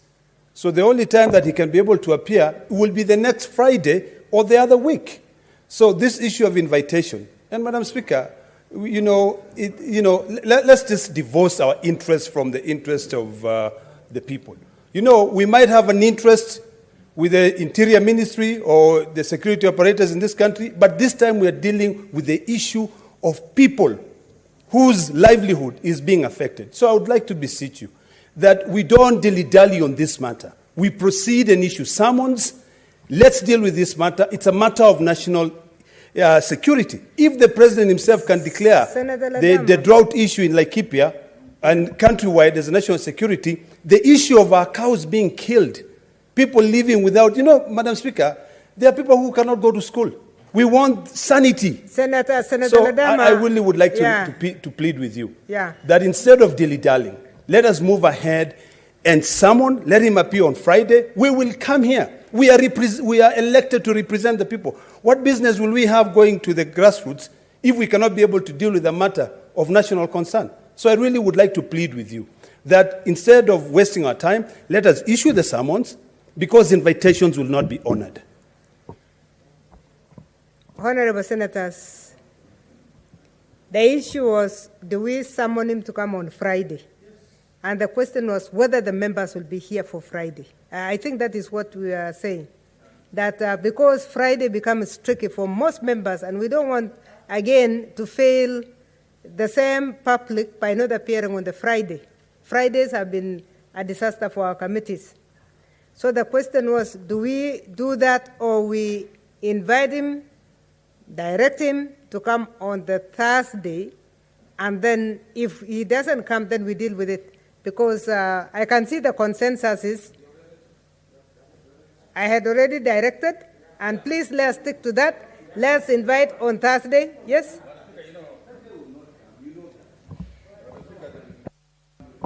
As Senator, whether you direct or somebody who has the intentions of not coming will not come. In your own words, But that's why I'm saying, can we allow, yes? Yes. Madam Speaker, it matters how that directive is given. If you from there announce that this House directs that the minister appears on Thursday before a committee of the whole, is different from the chair of the committee issuing an invitation. It has happened before. There's been precedents. Remember the day when the senators were arrested? Yeah. Within 2 hours, Matiang'i was here. What? Who? The day when the senators were arrested. Eh? I'm talking about both sides. He came. We are arguing on different things.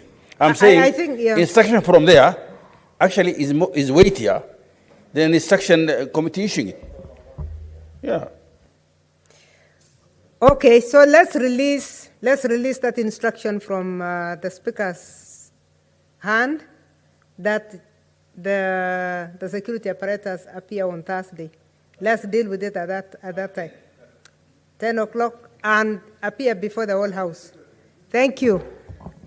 Next statement is pursuant to Standing Order 52-1, the Senate Majority Leader to issue a statement on the business of the Senate for the week commencing Tuesday, 21st September 2021.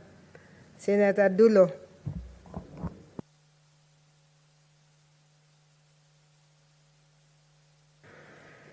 Thank you, Madam Speaker. Pursuant to Standing Order 52-1, I hereby present to the Senate the business of the Senate for the week commencing Tuesday, 21st September 2021.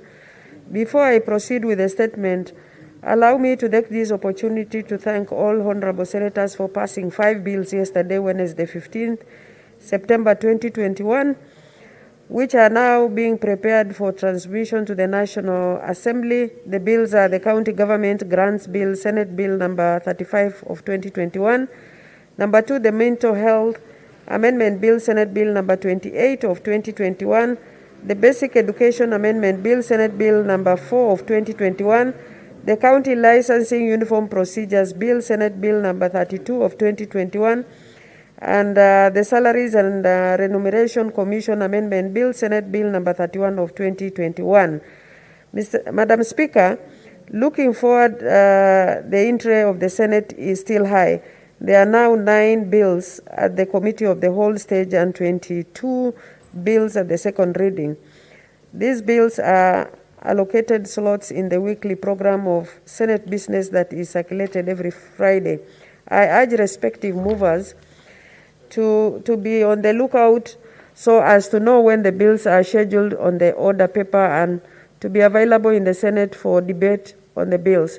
Standing committees to which bills are referred are encouraged to expedite consideration and table reports thereon. Committee chairpersons and individual senators proposing amendments are likewise encouraged to be available in the chamber to move the same at the committee of the whole stage. Madam Speaker, on Tuesday, 21st September 2021, the Senate Business Committee will meet to consider and approve the business of the week. On that day, subject to approval by the committee, the Senate will consider bills at the second reading stage, bills at the committee of the whole stage, and motions on reports filed by select committees. On Wednesday, 22nd, and on Thursday, 23rd September 2021, the Senate will consider business that will not be concluded on Tuesday, 21st, and Wednesday, 22nd September 2021, respectively, and any other business scheduled by the Senate Business Committee, including petitions and statements. Madam Speaker, as indicated at order number 9, 10, and 11 in today's order paper, there are motions for reconstitution of membership of Select Committee without preempting debate on the substantive motions. The proposed changes are aimed at enhancing efficiency and effectiveness in committee business, and I urge honorable senators to consider these when making their contributions, since a large percentage of our work is done in committees. Madam Speaker, I thank you and hereby lay the statement on the table of the Senate. I thank you.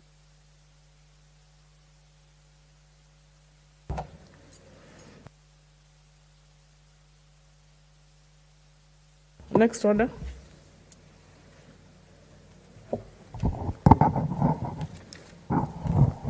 Order number 8, motion, approval of Senator John Kenyatta MP to serve in the Speaker's panel and preside over the Senate in the absence of the Speaker and Deputy Speaker.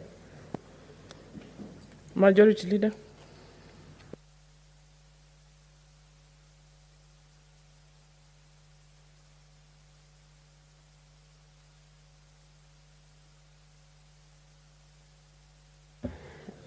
Thank you, Madam Speaker. I wish to move the motion approval of Senator John Kenyatta MP to serve in the Speaker's panel and preside over the Senate in the absence of the Speaker and the Deputy Speaker. That pursuant to Standing Order 17, the Senate approves the nomination of Senator John Kenyatta MP as a member of the Speaker's panel, and further to be elected to preside over the Senate in the absence of the Speaker and Deputy Speaker pursuant to Article 1071C of the Constitution and Standing Order 15 of the Senate. Madam Speaker, I think I don't have to delve so much on this matter. Madam Speaker, we are replacing Senator Mwaura, who is actually not in the chamber because of the matters that transpired, so as to have somebody to actually represent his, to sit on his behalf. This is the reason why the House decided to elect Senator John Kenyatta to take over that position to enable the House to proceed with its proceedings without any challenges. So I move, Madam Speaker. I thank you, and I'll request the Senator, Minority Leader, Senator Orengo to second. I thank you.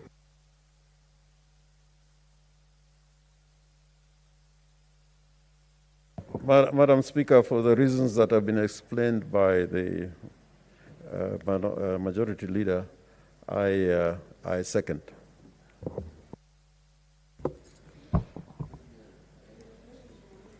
Thank you, Senator.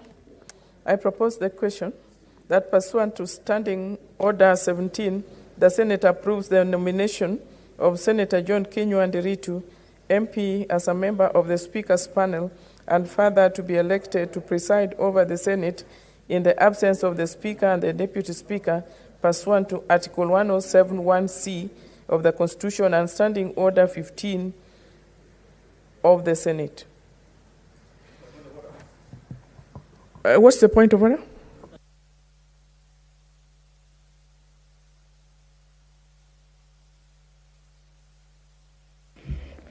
We're discussing a substantive matter of rearranging of committees here, and Speaker's panel. The House has no quorum. So it will not be proper to discuss matters as this serious at this time.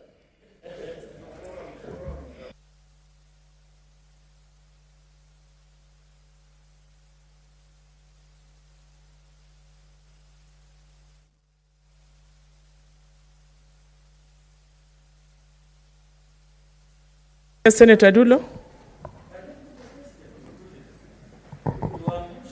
Madam Speaker, of course, I'm not disputing the position raised by Senator Mahmood. I'm sure there are some members who could be online. We can allow the motion to proceed, but we can push the debate. It's by acclamation. But I'm requesting putting of the question to be done the next day of the sitting. I thank you.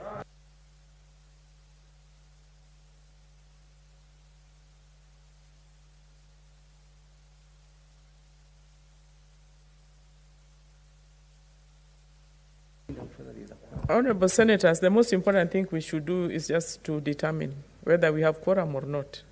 This is not an issue for debate here. So we can do that in the meantime. Whips. Do you have the whips here? And then online, we can check online.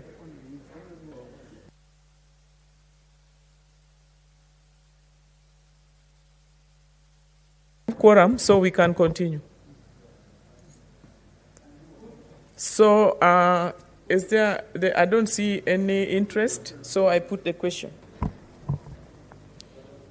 Honorable Senators, I put the question that pursuant to Standing Order 17, the Senate approves the nomination of Senator John Kinyua Nderitu, MP, as a member of the Speaker's panel, and further to be elected to preside over the Senate in the absence of the Speaker and the Deputy Speaker pursuant to Article 107(1)(c) of the Constitution and Standing Order 15 of the Senate. And this does not concern the county, so I will put the question. May as many as are of the opinion say aye. Aye.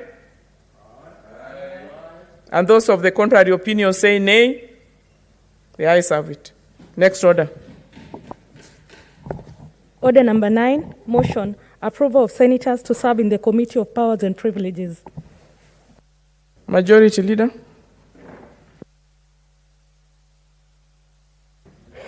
Thank you, Madam Speaker. I move the motion that notwithstanding the resolution of the Senate made on 14th February 2018 and 24th June 2020 on the approval of senators to serve in the Committee of Powers and Privileges and pursuant to Section 15(1)(b)(2) of the Parliamentary Powers and Privileges Act and Standing Order 189, the Senate approves the following senators nominated to serve in the Committee of Powers and Privileges. Number 1, Senator Canon Naomi Wako, MP, to replace Senator Dr. Alice Milgo, MP. Number 2, Senator Christine Zawadi Gona, MP, to replace Senator Kipchumba Murkomen, EGH MP. And finally, Senator Abdul Kadir Mohamed Haji, MP, to replace Senator Kimani Wamatangi.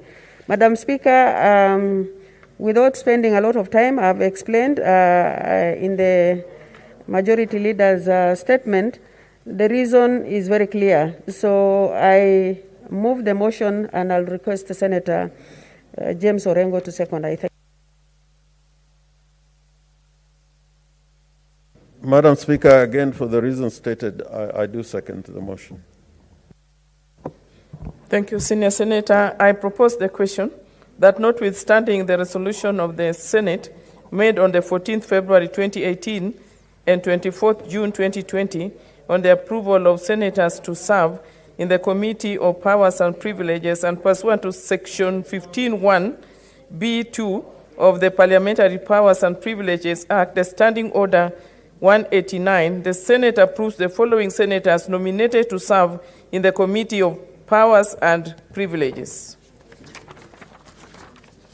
Number 1, Senator Canon Naomi Wako, MP, to replace Senator Dr. Alice Milgo, MP. 2, Senator Christine Zawadi Gona, MP, to replace Senator Kipchumba Murkomen, EGH, MP, and 3, Senator Haji Abdul Mohamed, MP, to replace Senator Kimani Wamatangi, MP. Honorable Senators, I don't see any interest, so I will go ahead and put the question. Honorable Senators, I put a question which is that notwithstanding the resolution of the Senate made on the 14th February 2018 and 24th June 2020 on the approval of senators to serve in the Committee of Powers and Privileges and pursuant to Section 15(1)(b)(2) of the Parliamentary Powers and Privileges Act, the Standing Order 189, the Senate approves the following senators nominated to serve in the Committee of Powers and Privileges. 1, Senator Canon Naomi Wako, MP, to replace Senator Dr. Alice Milgo, MP. 2, Senator Christine Zawadi Gona, MP, to replace Senator Kipchumba Murkomen, EGH, MP. And 3, Senator Haji Abdul Mohamed, MP, to replace Senator Kimani Wamatangi, MP. Thank you, Senators. Next order. Oh, sorry. As many as are of the opinion say aye. Aye. Those of the contrary opinion say nay. Nay.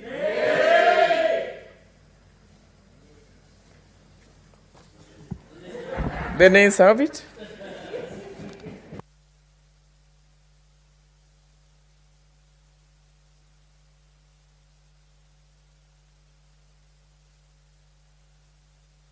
Next order.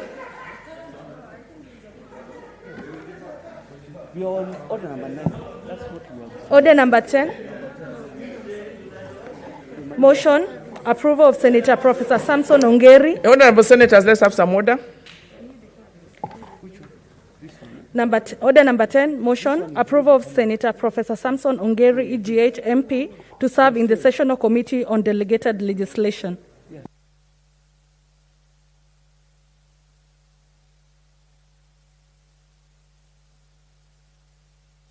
Majority Leader.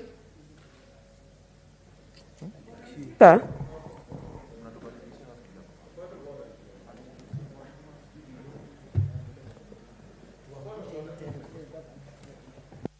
Senator Senior.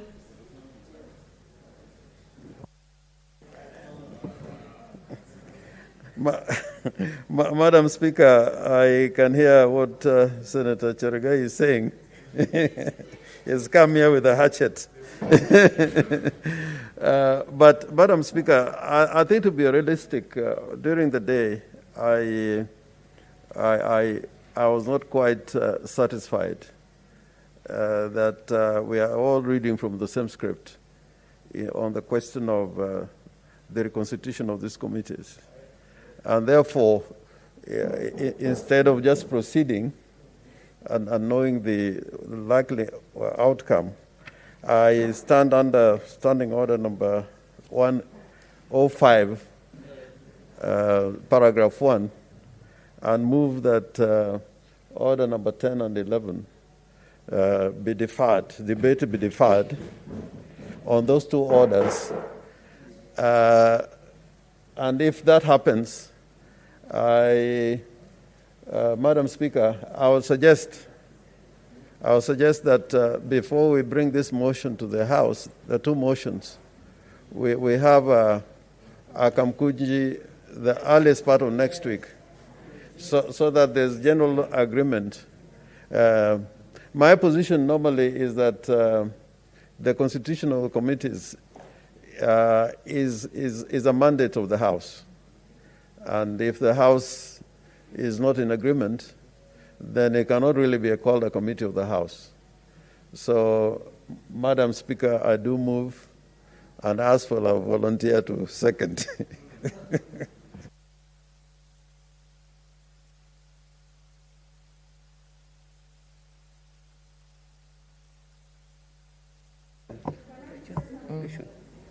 It is after. Okay.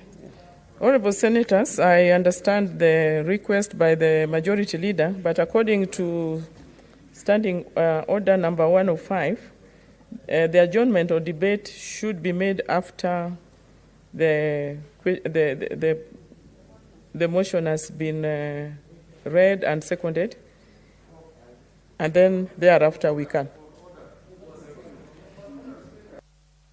It would be really an excess in futility if the majority leader would, move somebody seconds, then in the next order we follow. I ask you then to use standing order number 1 to defer debate on those 2 orders, and that we come on for a kumekucha on Tuesday to resolve this issue. Yeah, Honorable Senators, whichever way it was still going to bring us to the same. So I would use my discretion to suspend the 2, that is number 10, to defer 10 and 11 for next time they are listed. So we move on to the next order.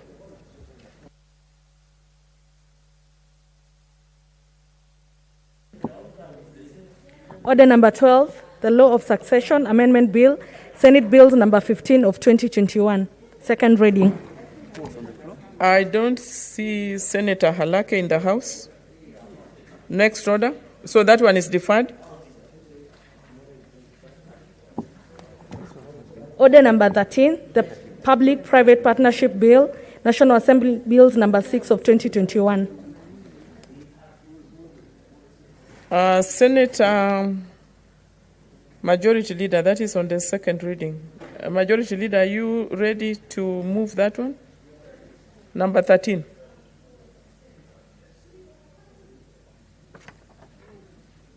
You are not ready? So we deferred it also. Next order. Order number 14, the County Hall of Fame Bill, Senate Bills number 9 of 2021, second reading. Is Senator Murkomen in the House? He was around, but I don't see him, so we defer that one also.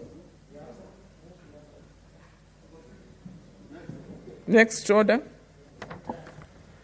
Order number 15, the Disaster Risk Management Bill, Senate Bills number 14 of 2021, second reading.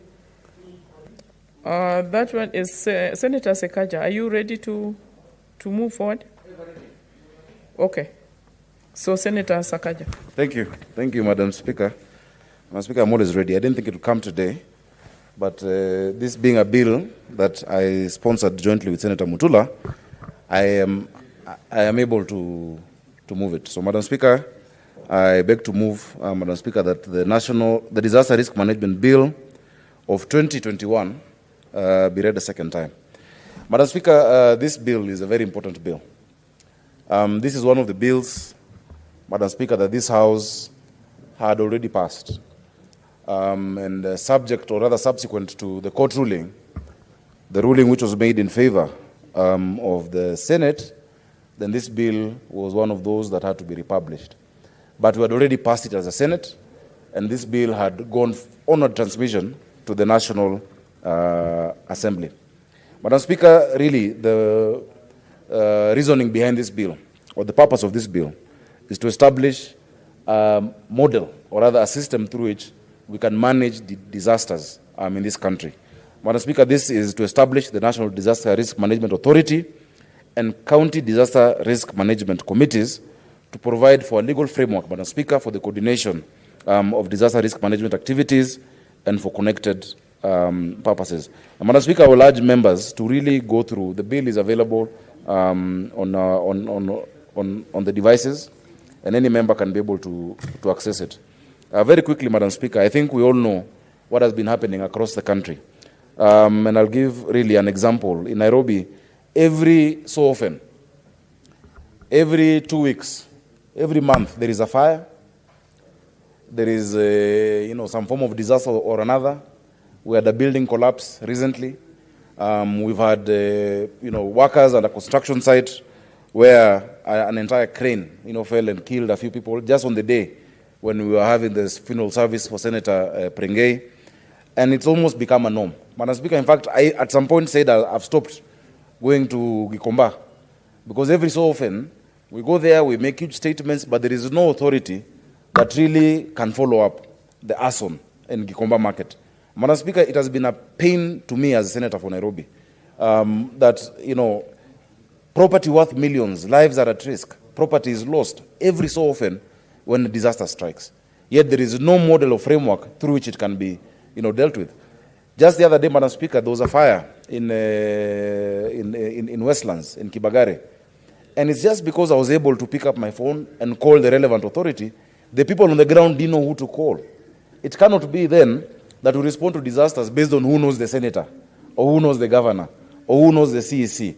There must be a number and there must be a hotline. Madam Speaker, I remember very well, while we were doing this bill, at some point, the Senate Security Committee, at that time I was rather the deputy chair, but I was holding fort for Senator Yusuf Haji, and we looked at British Columbia and Vancouver, and the model through which they manage their disasters and their hotlines, and the response time of less than 3 minutes to any disaster.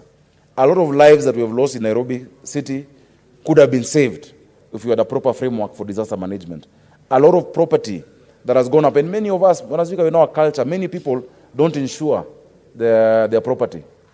Madam Speaker, a lot of property could be saved. Incidentally, and I'm confident enough to say this, and I will not shy out of it because it might be a bit political.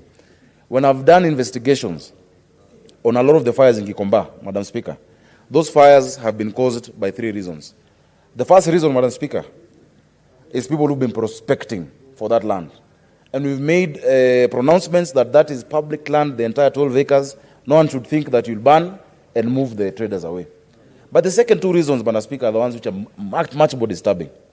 There's a section of certain traders, Madam Speaker, and we know some of them, and we've raised this issue severally, who, when the insurance is about to run out, they cause a fire so that they can claim insurance when their stock is about to run out, yet they are jeopardizing the livelihoods of many more other traders. And that's why I'm not afraid to say it. Finally, Madam Speaker, there's been accident, either electrical fault. We have these ladies, the mamas who cook githeri, and the githeri is burning overnight, and sometimes we have our street boys who are enjoying the fire, and maybe some sparks fly, and that has been another reason. But Madam Speaker, the second reason of insurance-based arson, as well as the reason of land prospecting, Madam Speaker, really needs to be dealt with. So, Madam Speaker, this bill wants to ensure that, number one, there is coordination between the national government and the county governments when it comes to dealing with disaster. In many counties don't have the capacity that Nairobi has. And even Nairobi, despite having the biggest capacity, has not been doing well in managing disaster. Madam Speaker, we've proposed in many parts of this city, first of all, fire stations. Land has been grabbed where fire stations are supposed to be. Madam Speaker, people have built and encroached on the paths through which even a truck would come and bring relief or rescue the situation when there's been a disaster. Madam Speaker, there were some small buggies that I think Governor Kidero had bought, which were small quad bikes with water that would be able to go inside Gikomba, inside these markets when there's a disaster. But Madam Speaker, as the story been in many issues in my county of Nairobi, they disappeared. We don't know where they are. They're not being used. We used to have fire hydrants in this city. The fire hydrants, the red posts are along the streets, where in case of a disaster, because you call the fire engine, and once you've called the fire engine, they come and they say either they come without water, or they come and they quickly run out of water. There are many times Nairobians have almost lynched these people and sent them away. Because why would you come to the site of a disaster, a fire, without water, Madam Speaker? So we want to make sure that there is coordination of disaster risk management issues for national and county, and especially for counties that might not have the capacity. In the 4th schedule, Madam Speaker, disaster management is actually a concurrent function of both the national and the county level. And there could be national disasters that are beyond the scope of one county. For instance, if a disaster is between the county of Laikipia, Samburu, and Nyeri County, Madam Speaker, for instance, then that is dealt with jointly through the disaster coordination committees at the county, as well as the National Disaster Management Authority, because it's a shared function according to the 4th schedule. Madam Speaker, so we propose to bring together the National Disaster Operations Center that exists, the National Disaster Management Unit that is in existence, and the Department of Special Programs under the auspices of the proposed National Disaster Risk Management Authority. So we're not creating necessarily a new body. We have enough institutions. But you're bringing together institutions that for a long time have been, too uncoordinated. The left doesn't know what the right is doing. Madam Speaker, you remember when the building collapsed in Huruma. And that time I was not the senator. But I went there and I spent 3 nights, Madam Speaker. I think 2 or 3 nights. I didn't leave the site. You remember? Throughout that time, Madam Speaker, I was so sad. The machines that I used to cut, because people were trapped in those buildings, to cut the steel bars, I, as a citizen, had to buy, yet I had military officers there, and NYS headquarters is so close. But they said because of the bureaucracy, they cannot get someone to approve a voucher to do what, so I had to buy that. The fuel, to fuel the generators, for those who are going into search, I had to do it personally as an individual. Madam Speaker, additionally, even getting milk and bread for those who are doing the rescue efforts, who are private citizens, had to be done by well-wishers. And I'm very grateful for many of my friends who came together, because when I had it, I just got into my car, went to a petrol station, filled it with milk and bread, and asked people to send, and they kept sending. The goodwill of the people of Nairobi is what has helped us survive in many of these disasters. We were standing there. I remember Mr. Kigotho, who was in charge of disaster then. His hands are tied. He wants to do one thing. The military want to do something different. Yeah? They want to do another thing. The NYS are trying to do something different. And that lack of coordination cost us lives. I remember painfully carrying bodies of dead children who did not deserve to die. So what we're trying to do, together with my brother Senator Mutula, is to first bring all of these units under one command of the National Disaster Management Risk Authority. And they will respond to many different disasters. Madam Speaker, even a terrorist attack can be seen as a disaster because it has just happened. By the time it has happened, that authority must get wind of it, and they'll know now which agency is best suited to respond. Again, during the Westgate attack, and at that time I remember I was the patron of the National Gun Owners Association. It was a Saturday. At the range where we train civilian gun holders, I had just landed, I remember, from China. At the range where we were training them, the civilians were able to leave because we trained with the GSU, the Recce squad. The civilians were able to leave and go to Westgate to start saving, and that's why I remember our Senator, Haji, the junior, he came out distinguished trying to save lives. But Madam Speaker, the best qualified response team we have in Kenya, Recce squad, could not leave because of the chain of command and instructions to be released. That was the first disaster. But the second issue, what happened? A friend of ours, my friend Munene, who was an officer, was actually killed by friendly fire from another unit of our defense forces, Madam Speaker. That a GSU officer was killed by the military because of lack of coordination, because their signals are different. And I'm very glad that the president, and I really thank President Uhuru Kenyatta, because he's really supported our officers, was able now to have what we call joint command in the case of such. And that's why you saw when Dusit happened, the response was a bit different. I remember that time Governor Lenku talking about mattresses, I don't know what. It was a mess. It was a mess because of lack of coordination. So the main premise of this bill then is to approach disaster risk management in a manner that seeks first to respond effectively and in a timely manner to any disaster or risk of disaster. Second, also to prevent the adverse effects of disaster and recover as far as may be possible the livelihood of communities affected by a disaster. Many lives change, things are never the same after many of these disasters. And so I urge members to really support it. Enactment of this law, Madam Speaker, will assist in this efficient and effective management of disasters across the country. And if you go through the bill, Madam Speaker, part 1 is just the preliminary provisions where we've done definitions, Madam Speaker. We've defined different terms that we use, and then we've established this authority that then is a national coordination. And so in the county, Madam Speaker, we will have county disaster risk management committees where we have the leadership of the county together with those professionals who are required, and I will go through the clause that provides for that, so that there can be better coordination. So it's not just the CEC or the governor who is dealing with that, but you have the county, you also have the county commissioner, the national government, part of it, because many times the lack of coordination is between the county government and the national government at the same place. So you have a regional commissioner, or in the case of Nairobi, your county commissioner in your county, who is trying to head west, yet the county CEC of disaster, or the chief officer of disaster, is heading east, causing more problems, Madam Speaker. Madam Speaker, we've established, of course, that as a focal point for coordination, and that focal point then coordinates with the national authority. A lot of the things that we seek to do include early warning signals. Madam Speaker, many disasters, including environmental disasters, early warning will help. When we were in the committee that dealt with the Solai tragedy, it is very sad that warnings had been given in advance on the matter of Solai, that this dam is going to burst its banks. But because there was no entity to which, you would say the backstops when it comes to this, whether it is Warma, the Water Resource Management Authority, or is it NEMA, or is it the county government, what happens is the classic case of there was something that anybody could do. But nobody did it because everybody thought somebody would do it. At the end of the day, nobody ended up doing it. And we lost lives. 49 children, Madam Speaker, died because of lack of such an entity. And that's why you need early warning signals.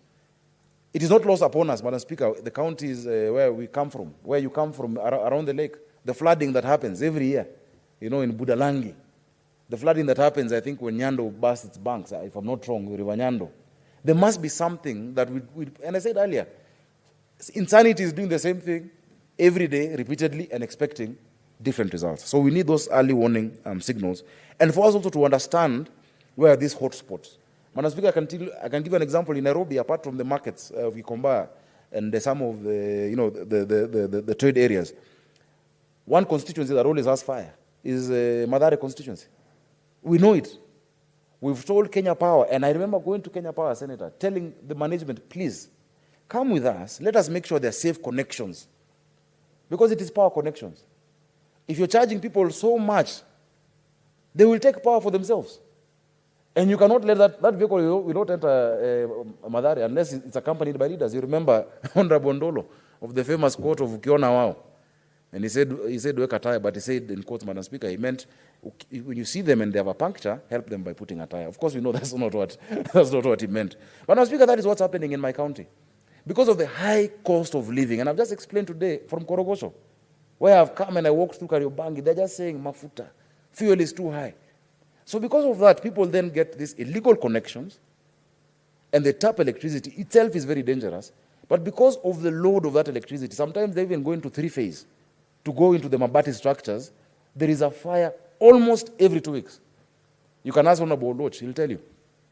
And so as leaders, instead of always responding to these fires to look good, taking iron, galvanized sheets, taking wood for them to construct, Madam Speaker, this is a solution that then will outlast.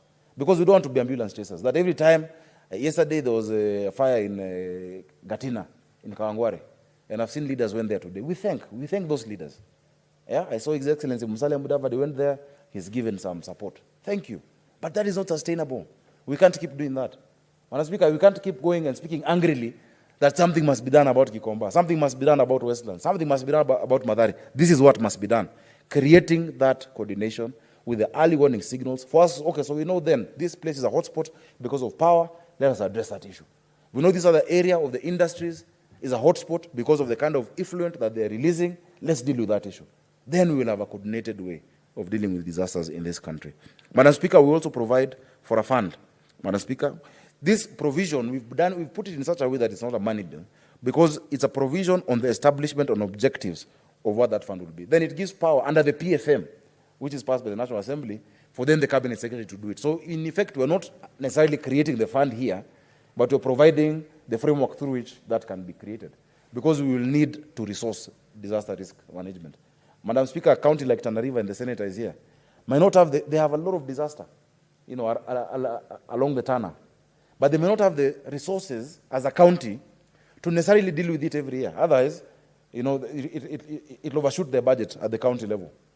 However, if you have this fund where there's sharing between the national government, the county government, also, Madam Speaker, even well-wishers who want to come and support, instead of trying to everyone bring your fire engines and whatnot, support that disaster management fund. There can be hotlines, we can have call centers where our young people can volunteer and be picking up those calls. So that when there's anything that happens in any part of the city or of the country, then there is quick response from this management authority. There are also penalties and of offenses under this bill. Madam Speaker, one of the entities that we said we're putting here is that Department of Special Programs. I don't know if you've had to deal with them. Madam Speaker, many times when I've had these issues in Nairobi, I have to go and, many times I've asked, you write a letter, and they used to be very cooperative. I don't know what's happened to them these days, unless something happened. And ask them for some flour, some maize, some rice, sometimes some building materials. And if you're lucky, and if they like you, maybe, they might give you some of these supplies. If they don't, they will take you around in circles and end up doing nothing. Madam Speaker, it cannot be that subjective that any elected leader, or it depends on which side you are for you as an elected leader to go. Many people have come to ask me, please help me to get these supplies for my county. And I feel very bad that why am I able to go there, yet Senator Nyamunga, you're not able to. Or another senator. It must not be subjective. It must be very objective. In the case of a disaster, this is the kind of response we require. This is how much we're able to give. This is the formula we use. Recently, I had a fire in Kamkunji. And again, I thank PS Kibicho and CS Matiang'i, because immediately I got in touch with them. They were able to tell me, okay, this is what we can do. I got the Honorable Yusuf, who is one of the most cooperative leaders in Nairobi. And quickly, I sent him there with resources. We gave the people something. We told them pole, and we built for them. As much as it works, it is not sustainable. That's why you have the rule of law, more than the rule of man. So today, if you don't like Senator Orengo and there's a disaster in Siaya, you just tell him, well, don't worry, tell the county commissioner to write to us. But if you like Senator Wario, then you help him. It cannot be like that. I think that discretion is wrong. But also it has led to a lot of corruption. Because when there is a lack of a proper system of accountability and who deals with this disaster, we find sometimes chiefs in some areas have been given maize or beans or supplies. Those supplies disappear. Or you find someone has been told to go buy msumari and, what do you call them, nails for traders to build. They go and collude with the hardware owners. That has been happening, and I've seen it. I'm not saying anywhere, I'm not pointing names, but if they're listening, they know themselves. So with this comes, this will be the end of that, because there will be accountability, there will be a repository or even stores to store some of these things so that we can help our people get back to their feet after a disaster. Madam Speaker, so those provisions have been provided, and offenses and penalties for anybody who, number one, misuses that fund. Number two, anybody who knowingly, for instance, some people can do prank calls. When we were children in Nairobi, we used to tap the phones. And you tap and you find you've called someone, you call 999 and tell the police that this and this has happened.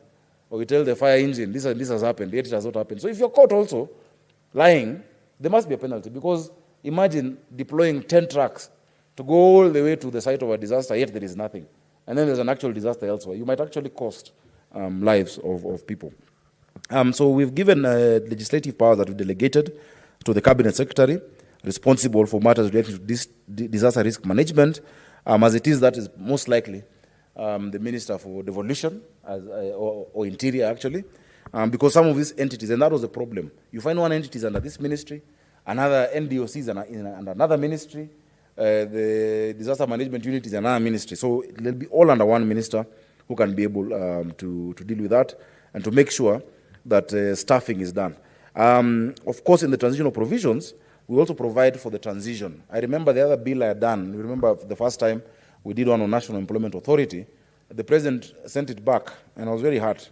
I thought he didn't like it. But he said, no, there already exists the bureau, so you must provide a transitional clause of how these people move from this bureau where they are now at the Ministry of Labor to the National Employment Authority. So this time round, I don't want him to return this bill, and so we provided for that transitional provision of how these people can be able to move to the new institution. Madam Speaker, of course, this concerns county governments, and it actually affects the functions, powers, and finances of a county, and we have noted that in this bill. But enactment of it, and why we said it's not a money bill, will not occasion additional expenditure to the public. Madam Speaker, I know I have a lot of time and I will go on, so that when we come back, I think it can be, I'll continue moving so that I can be seconded by Senator Mutula. I know he'll really want to second this, and so I will proceed. Madam Speaker, of course, it's a body corporate. It's capable of suing and being sued and purchasing.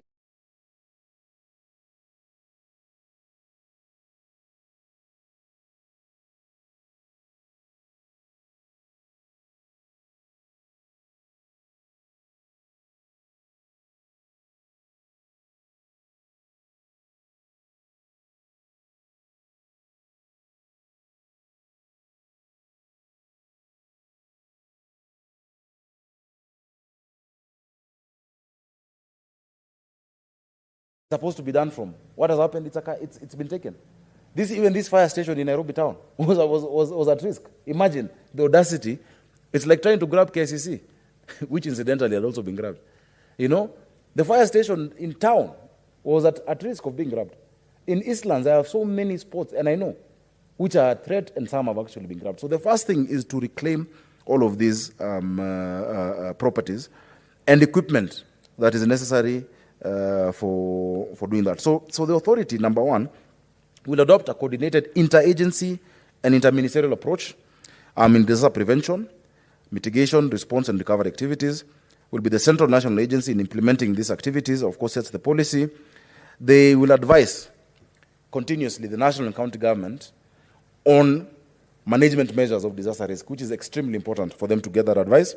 They'll develop, update, and coordinate implementation of the management strategy, the management plan that each county must develop and then bring it to the disaster management authority at the national level. Of course, and this was very specific when you put it, to collate in coordination with the Bureau of Statistics, to coordinate, collect, review, and analyze disaggregated information relevant to disaster risk management. This includes population data, the household data. Our census even tells us what kind of firewood people use, whether it is firewood or gas or whatnot. So based on that, they can be able to actually map out some of these hotspots when it comes to disaster. Madam Speaker, of course, formulate, establish, and implement a national early warning and emergency communication system. And that emergency communication system must be toll-free. You know, you cannot charge people to actually make a phone call when there is a disaster or to pass that message. It must be toll-free, Madam Speaker. And of course, public awareness campaigns. We used to have them years ago as I grew up in this city, where we'd be told what to do in case of a fire. Yeah? Fire drills used to be conducted. These days, people don't know what to do. What happens in case of a terrorist attack? 9/11 was commemorated yesterday, and I was watching a serious documentary on 9/11 on how people had to be taught after that in case of this, either you go down, you go under a table, how do you get out? Because some people will die because of stampedes in the case of a disaster. We need to create public awareness to our people to let them know through civic education. Of course, we must monitor, evaluate, and document lessons learned from the handling of disasters. The file on Solar is this big, but it's in Mutula's office only. Yeah? I don't know if the county of government has seen what to learn, whether Warma has looked at it to see this is what happened, because it's this thick. We went through all of those things, and we know what happened and what was the problem. But we must document lessons learned. We must learn to be a country that takes documentation importantly. Madam Speaker, of course, to promote linkages with key ministries, community service organizations, international organizations, county, sub-county, and community-based disaster risk management entities, and coordinate preparation and maintenance of atlases, including data banks and information on potential hazards and vulnerabilities. Madam Speaker, also to lead and coordinate routine hazard identification and vulnerability and risk assessments in all sectors, and to have these early warning systems at the national level. So, Madam Speaker, there are many, many functions and roles that this authority is going to have, including structural and non-structural mitigation measures in all sectors. For instance, if you're dealing with people in industrial area, people who are in industry, there's what you need to tell them vis-a-vis people in the transport sector. The transport sector needs to look at disaster in a different manner. Those who are in, for instance, mining, yeah, we've had people who mines have collapsed around the country. They need to be given different disaster awareness. So it'll be sector-based across the country. And we must have guidelines for participation in county, national, regional, international disaster management activities. We can have international disasters between our countries. How do we deal with those? Of course, to coordinate resource mobilization, strategies, training, etc. And I'll ask members to go through this bill. It has all of those provisions. Madam Speaker, without going further, because I think I should actually just move, and then it can be seconded when we come back, I think, or maintain a few more minutes. Really, this will go. This is one of those bills or laws that will change how things are being done and directly affect the lives of Kenyans. So, Madam Speaker, with that, I wish to move that the bill be read a second time, and I'll ask Senator Mutula Kilonzo Jr. To second. You will not need to continue. You've finished, and Senator Mutula will just, because you have a balance of 33 minutes. Okay, so Madam Speaker, I will continue. I have not moved. I will continue, okay, so that even Mutula can get the warmth of the flow, okay, as he's seconding. But he is very well versed. Thank you, Madam Speaker. So you'll have a balance of 33 minutes. Honorable Senators, It is now 6:30 p.m., time to adjourn the House. The Senate therefore stands adjourned until Tuesday, 21st September 2021 at 2:30 p.m.